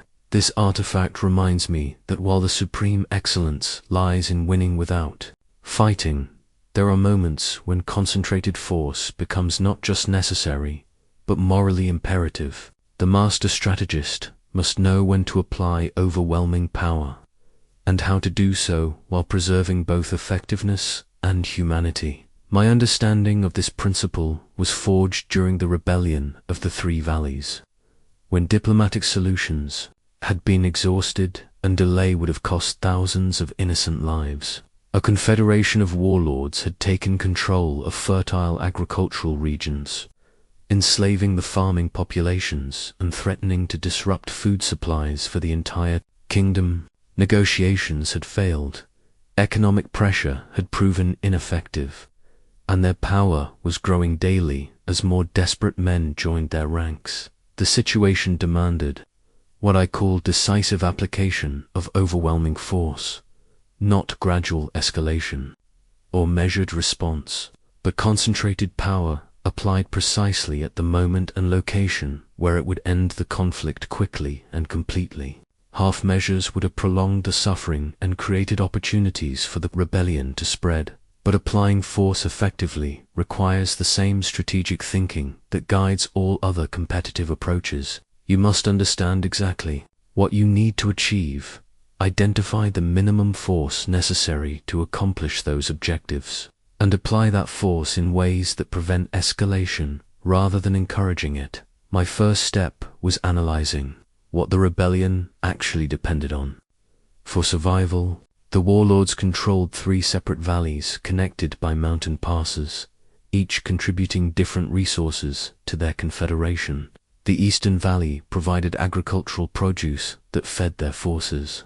The Western Valley contained iron, mines that supplied weapons and tools. The Central Valley housed their leadership and served as a defensive stronghold. Traditional military Thinking suggested attacking the Central Valley directly, striking at the leadership to decapitate the rebellion quickly. But I realized that this approach would likely fail and certainly cause maximum destruction. The Central Valley was heavily fortified, and attacking it would require prolonged siege, warfare that would devastate the civilian population we were trying to protect. Instead, I identified what I call the critical dependency, the single factor that made the entire Confederation possible. The rebellion survived because it could feed its armies from the Eastern Valley while equipping them with weapons from the Western Valley. Disrupting either supply line would cripple their ability to maintain unified resistance. More importantly, I recognized that the warlords had made a strategic error common to those who depend on force alone. They had created a system that required constant success to maintain unity. Their confederation was held together by shared profits from raiding and slave labor, not by genuine ideological commitment or personal loyalty. This analysis revealed the opportunity for what I call systemic disruption, applying concentrated force not against their strength, but against the foundations that made their strength possible. Instead of attacking their armies directly, I would destroy their ability to sustain those armies. The campaign began with simultaneous strikes against the transportation routes connecting all three valleys. Using specialized units trained for mountain warfare, we severed the paths that allowed coordination between the different parts of the rebellion. Within a week, the unified confederation had become three isolated groups, each facing different challenges and unable to support the others. Next, I applied concentrated force against the Eastern Valley's agricultural infrastructure, not to destroy the farms permanently, but to prevent the harvest from reaching the warlords' armies. We diverted water sources, blocked storage facilities, and created conditions where the farming population could escape while there. Agricultural output became unavailable to the rebellion. The psychological impact was immediate and decisive. Warlords, who had seemed invincible while coordinating their resources, found themselves struggling to feed their own fighters. Men who had joined the rebellion for profit discovered the continuing meant starvation.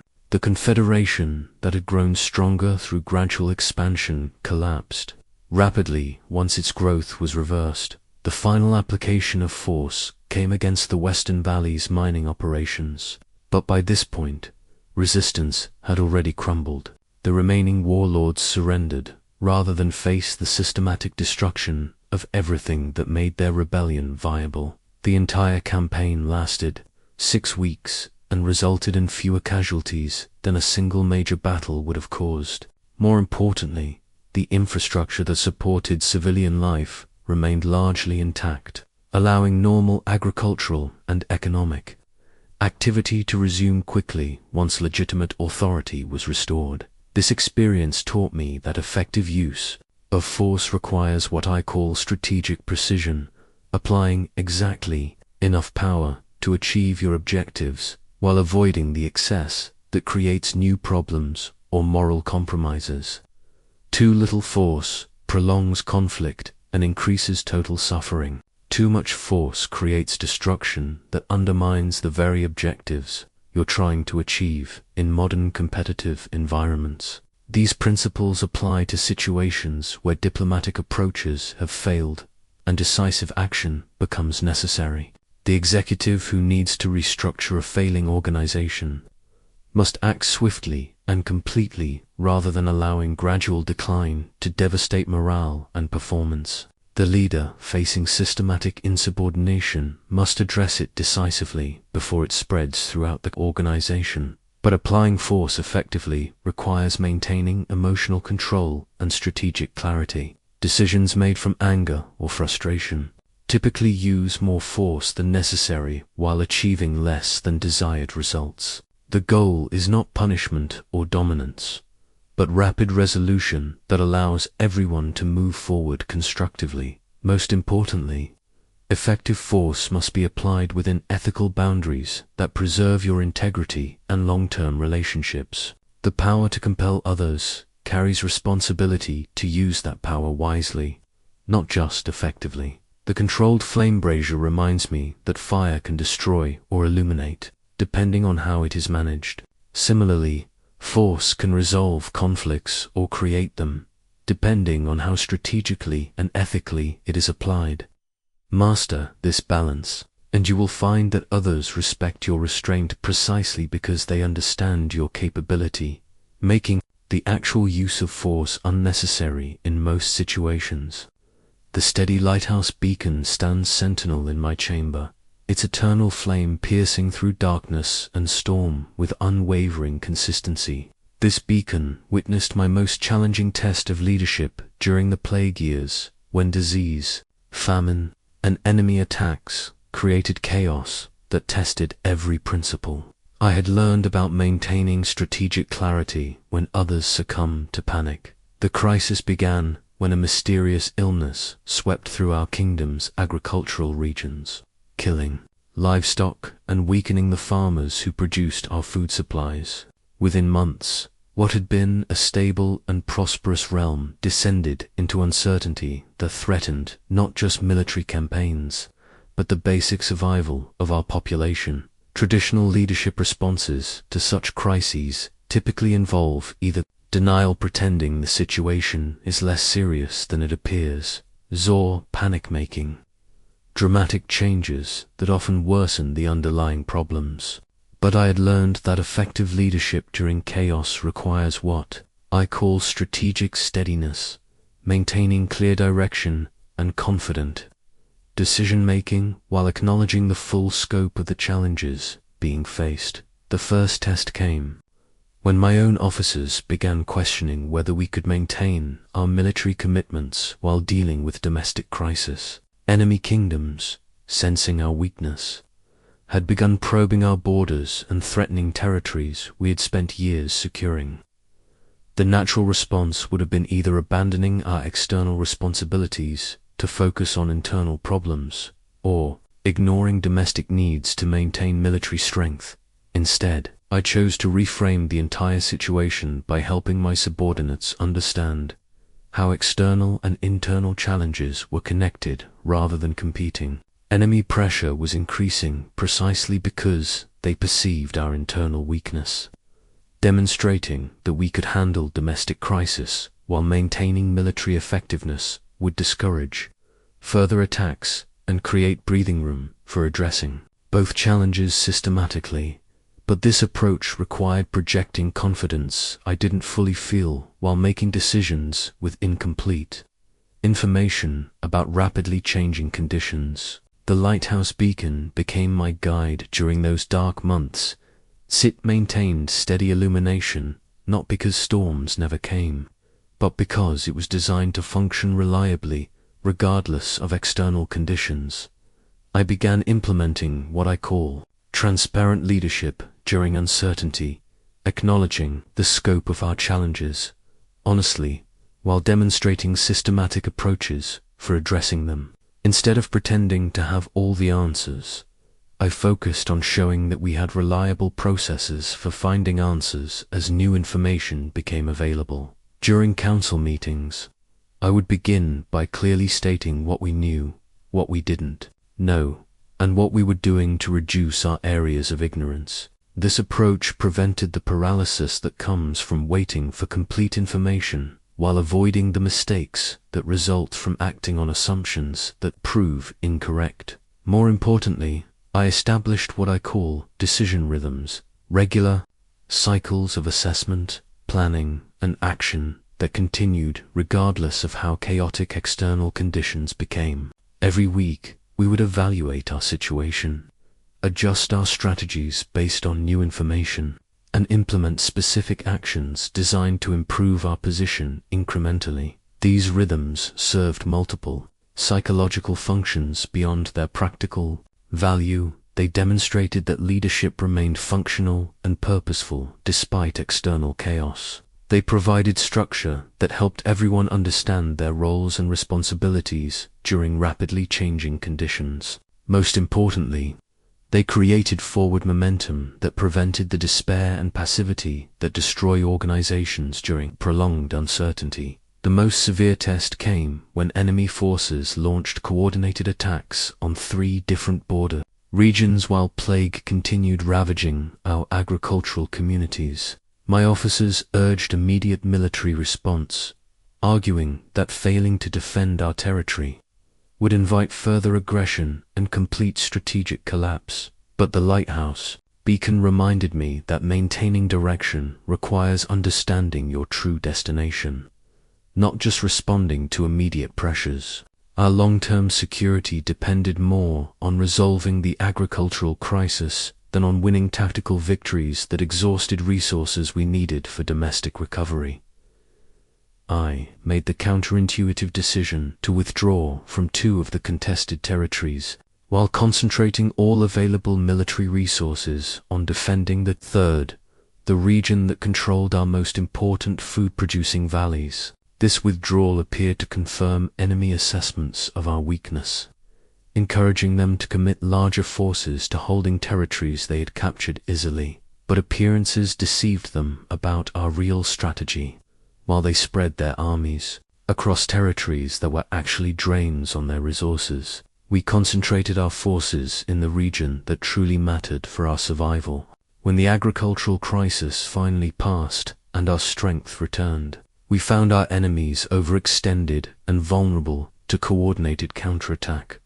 More importantly, our demonstrated ability to function effectively during crisis had earned the loyalty of our people and the respect of neutral kingdoms who might have taken advantage of our temporary weakness. What could have been national collapse became instead a demonstration of strategic resilience that enhanced our long-term position. The experience taught me that leadership during uncertainty requires balancing acknowledgement of real challenges with projection of strategic confidence. People need to understand that their leaders grasp the full scope of problems they're facing, but they also need confidence that those problems can be addressed through systematic effort and sound decision-making.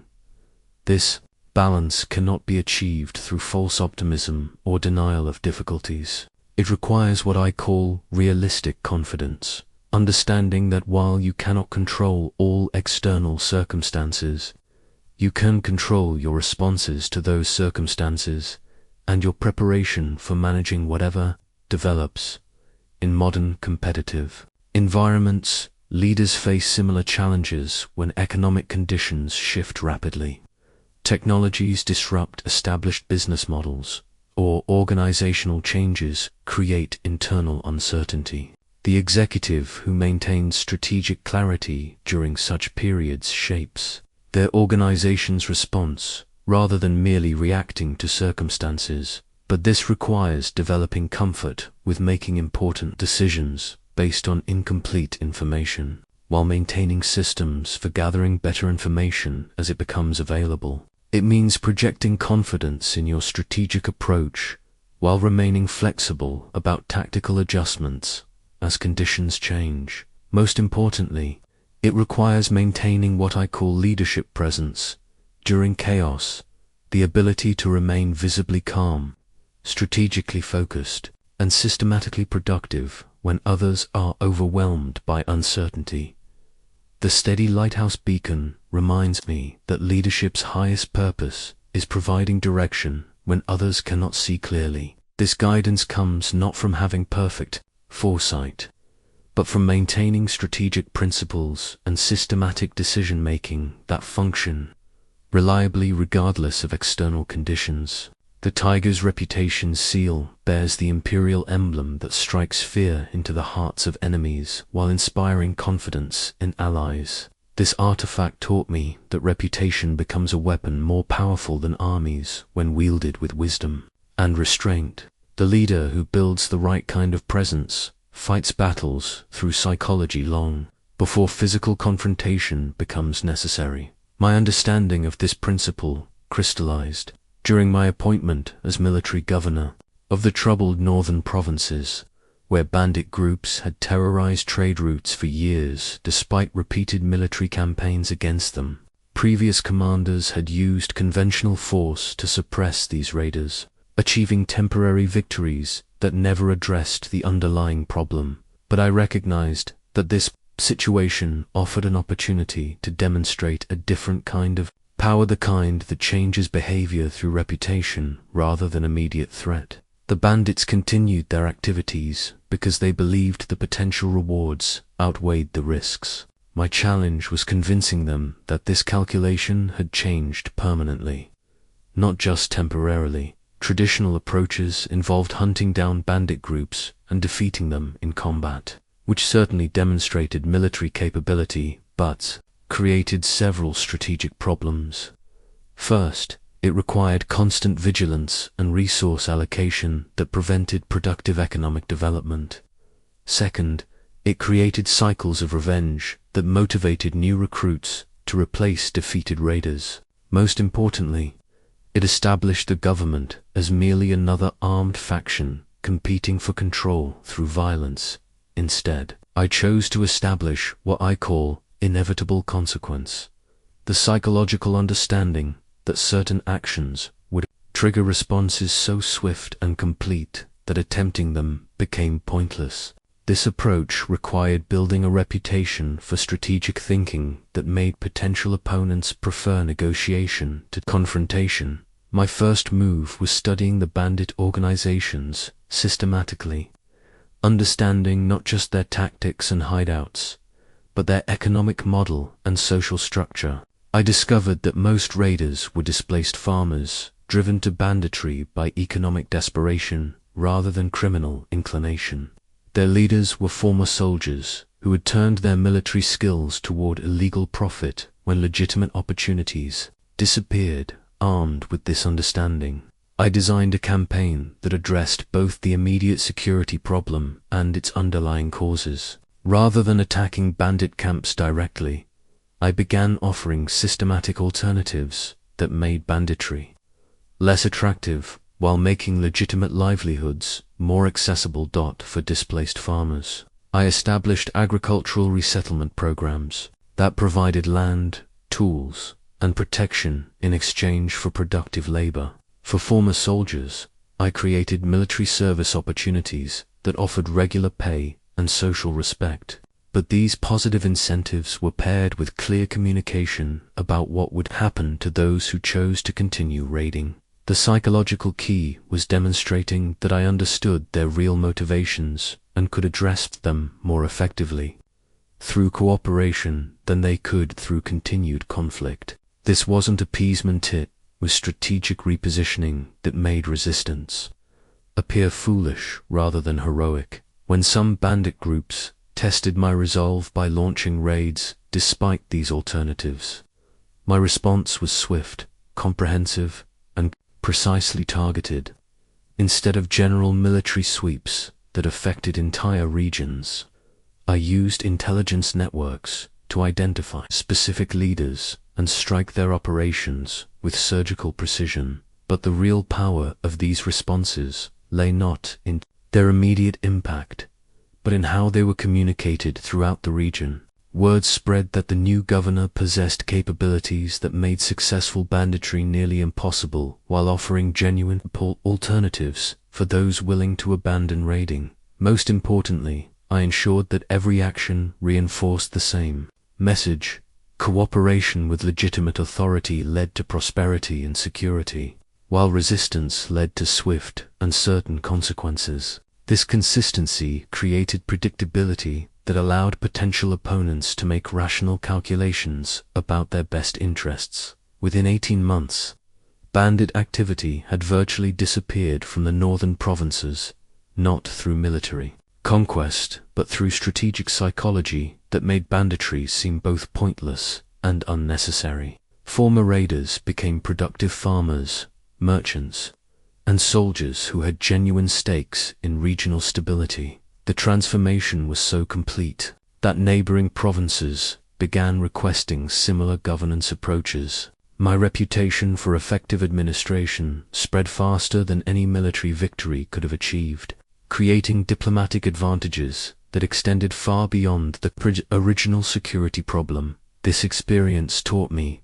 that true intimidation comes not from demonstrating your ability to hurt others, but from demonstrating your ability to achieve objectives so completely that opposition becomes futile. The leader who builds this kind of reputation finds that potential opponents reconsider their plans before implementation rather than after defeat. But building effective reputation requires absolute consistency between your public image and your actual capabilities. Empty threats destroy credibility faster than honest admissions of limitation. The executive who promises consequences they cannot deliver teaches others to ignore their warnings entirely. More importantly, effective psychological presence must serve ethical purposes and create value for everyone involved. Intimidation based on fear alone creates resentment that eventually explodes into destructive conflict. Respect based on competence and fairness creates stability that serves everyone's long-term interests. In modern competitive environments, this principle applies to establishing professional presence that prevents problems rather than merely responding to them. The manager, known for swift and fair responses to performance issues, rarely needs to fire anyone, because problems get addressed before they become crises. The business leader with a reputation for thorough preparation and strategic thinking finds that competitors approach negotiations more carefully and allies commit more confidently to joint ventures.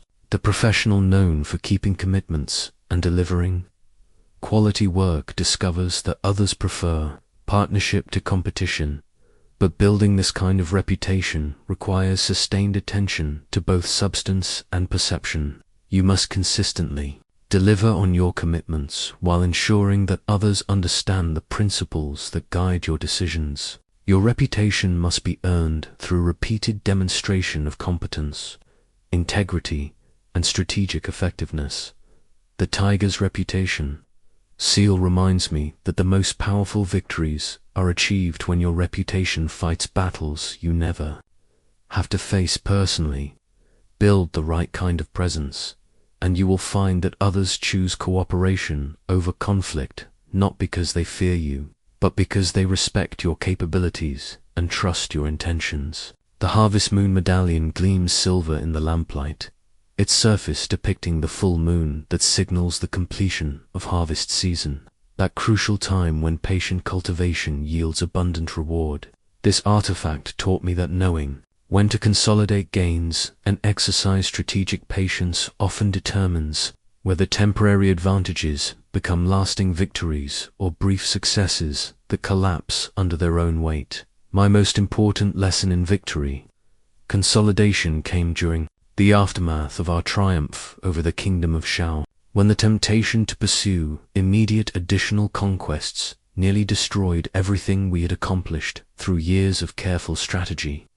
The victory itself had been complete Zhao's armies defeated, their leadership captured, their territories occupied, but I learned that winning the war was only the beginning of securing lasting advantage. The moment of victory creates unique opportunities and equally unique vulnerabilities. Successful leaders often become overconfident, assuming that the capabilities that achieved one triumph will automatically translate to others. Defeated opponents may accept temporary setback while secretly planning counterattack. Neutral parties may reassess their relationships based on demonstrated power shifts. Most dangerously, victory can create internal pressures for immediate expansion that ignore the consolidation necessary for sustainable advantage. My officers, flushed with success against Shao, urged immediate campaigns against neighboring kingdoms while our momentum remained strong and enemy morale stayed low. Their arguments seemed logical. Our army was battle-tested and confident. Enemy kingdoms appeared weakened by witnessing Zhao's defeat. Resources captured from Zhao could fund additional campaigns. Most importantly, striking quickly might prevent potential opponents from forming defensive alliances. But the Harvest Moon Medallion reminded me that rushing to plant new crops before properly harvesting the current one leads to losing both. Victory over Zhao had given us control of valuable territory, but Converting that control into lasting advantage required systematic attention to administrative, economic, and political integration. The conquered territories needed new governance, structures that could maintain order while earning population loyalty. Trade routes required protection and development to generate revenues that would support long-term military strength. Former Zhao officials and military officers needed integration into our system or elimination as sources of future rebellion.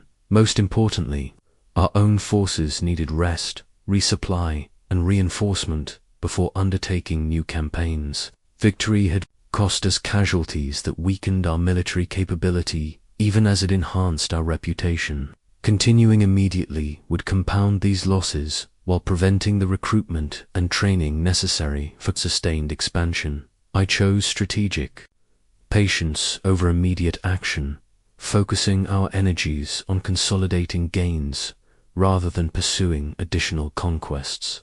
This decision frustrated ambitious officers who saw opportunities slipping away, but it proved essential for converting temporary military success into permanent strategic advantage. The consolidation process required 18 months of systematic work that was less dramatic than battlefield victory, but equally important for long-term success. We rebuilt administrative systems, established new trade relationships, integrated populations, and strengthened our military foundation for future operations. This patience proved strategically wise when neighboring kingdoms, rather than attacking our weakened forces, began seeking alliance relationships with our strengthened position. What had appeared to be missed opportunities for conquest became opportunities for diplomatic expansion that achieved our objectives without the costs of additional warfare. More importantly, the consolidated territories became sources of strength rather than drains on our resources. Well-integrated populations provided taxes, recruits, and intelligence that enhanced our capabilities for years. Efficient administration reduced the garrison requirements that would have limited our strategic flexibility, but strategic patience requires distinguishing between consolidation that builds strength and hesitation that wastes opportunity. The key is understanding what I call sustainable expansion rhythms, the natural cycles of advance, consolidation, and renewed advance that build lasting power rather than temporary dominance. Effective consolidation involves 3 overlapping phases. First comes immediate stabilization, ensuring that newly gained advantages don't collapse due to inadequate attention or hostile reaction. This requires sufficient resource allocation to secure what you've achieved while monitoring for challenges that could reverse your progress. Second comes systematic integration, converting temporary gains into permanent improvements in your strategic position. This might involve developing new capabilities, building stronger relationships, or establishing processes that generate ongoing benefits from initial investments. Third comes preparation for renewal, positioning yourself to pursue additional opportunities when conditions favor expansion. This requires maintaining readiness without premature commitment, staying alert to possibilities without abandoning consolidation discipline. In modern competitive environments, these principles apply directly to career advancement, business growth, and organizational development. The professional who receives a significant promotion must consolidate their new position before seeking additional advancement.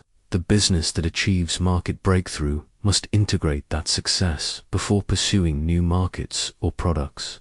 The executive who builds sustainable competitive advantage understands that each achievement creates a platform for future success only if properly consolidated.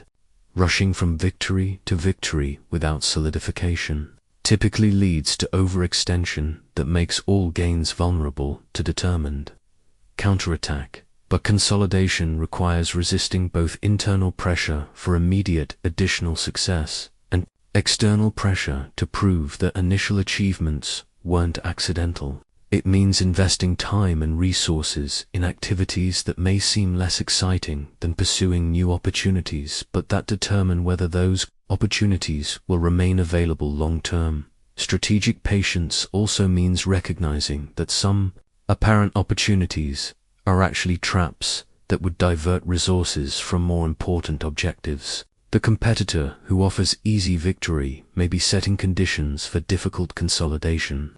The market that appears accessible may require capabilities that would weaken your position in more important areas.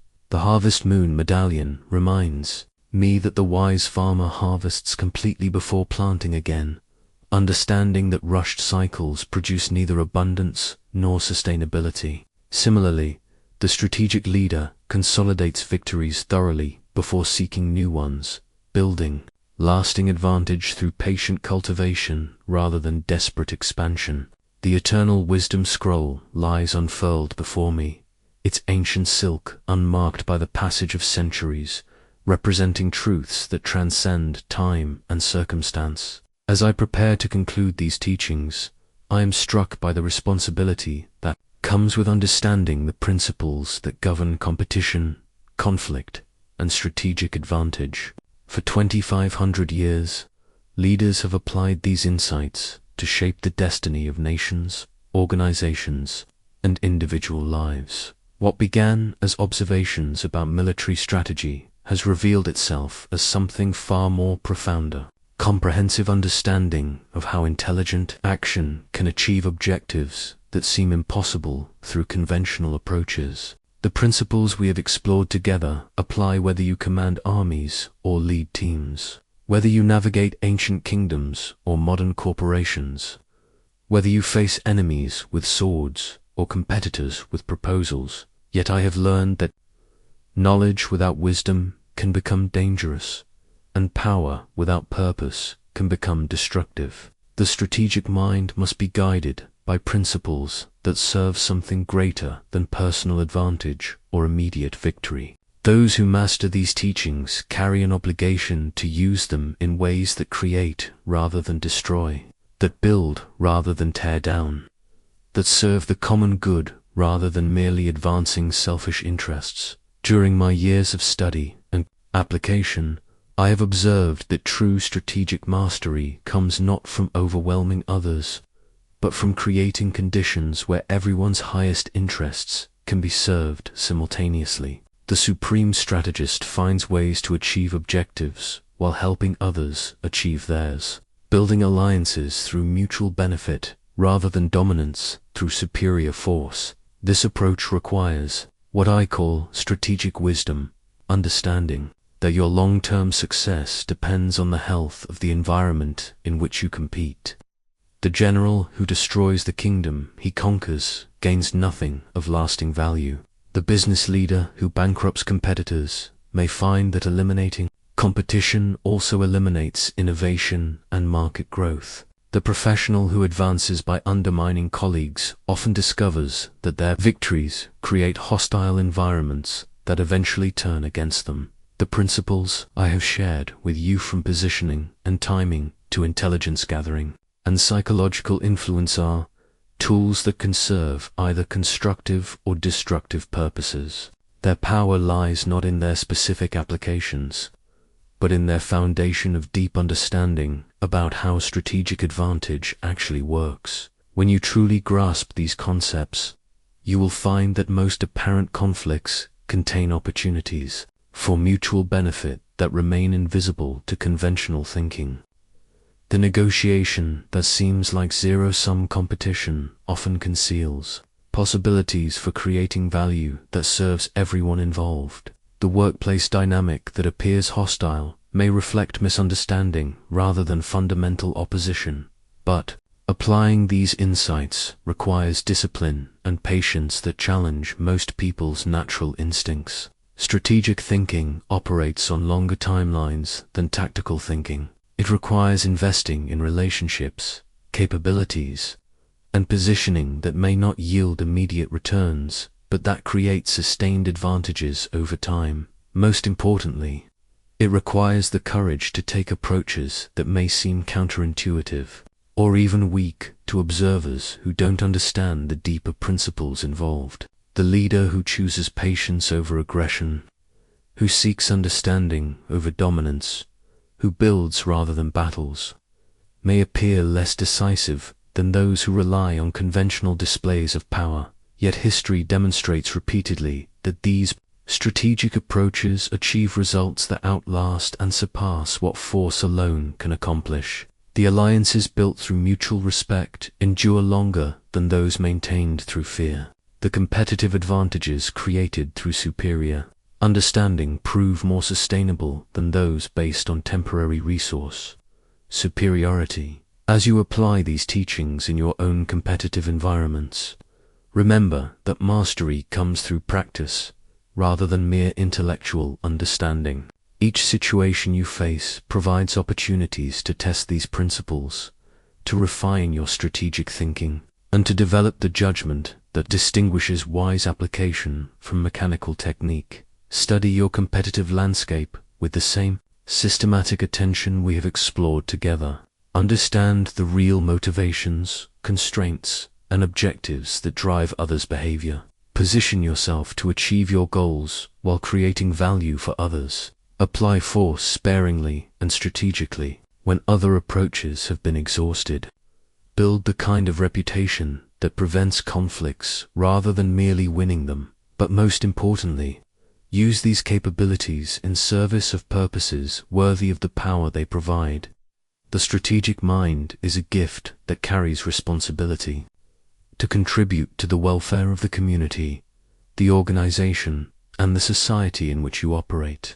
Victory without honor is merely successful destruction. The scroll reminds me that true wisdom becomes eternal, not through the preservation of specific techniques, but through the transmission of principles that each generation can adapt to their unique challenges and opportunities. The strategic insights that guided ancient Chinese generals can guide modern leaders because human nature, competitive dynamics, and the foundations of advantage remain constant even as surface conditions change continuously. Take these teachings and make them your own. Adapt them to your circumstances, test them against your challenges, and refine them through your experience. But never forget that with strategic understanding comes the obligation to use it wisely, not just effectively. The greatest victory is not defeating your enemies, but transforming them into allies. The highest strategic achievement is not conquering your competition, but creating conditions where competition serves everyone's advancement. Master these principles, and you will find that winning becomes not just possible, but inevitable, not through the destruction of others, but through the elevation of yourself and everyone whose lives you touch. Go forward with confidence in your strategic capabilities, but also with humility about the responsibility they entail. The world needs leaders who understand both the art of winning and the intuitive wisdom to ensure that their victories serve the common good.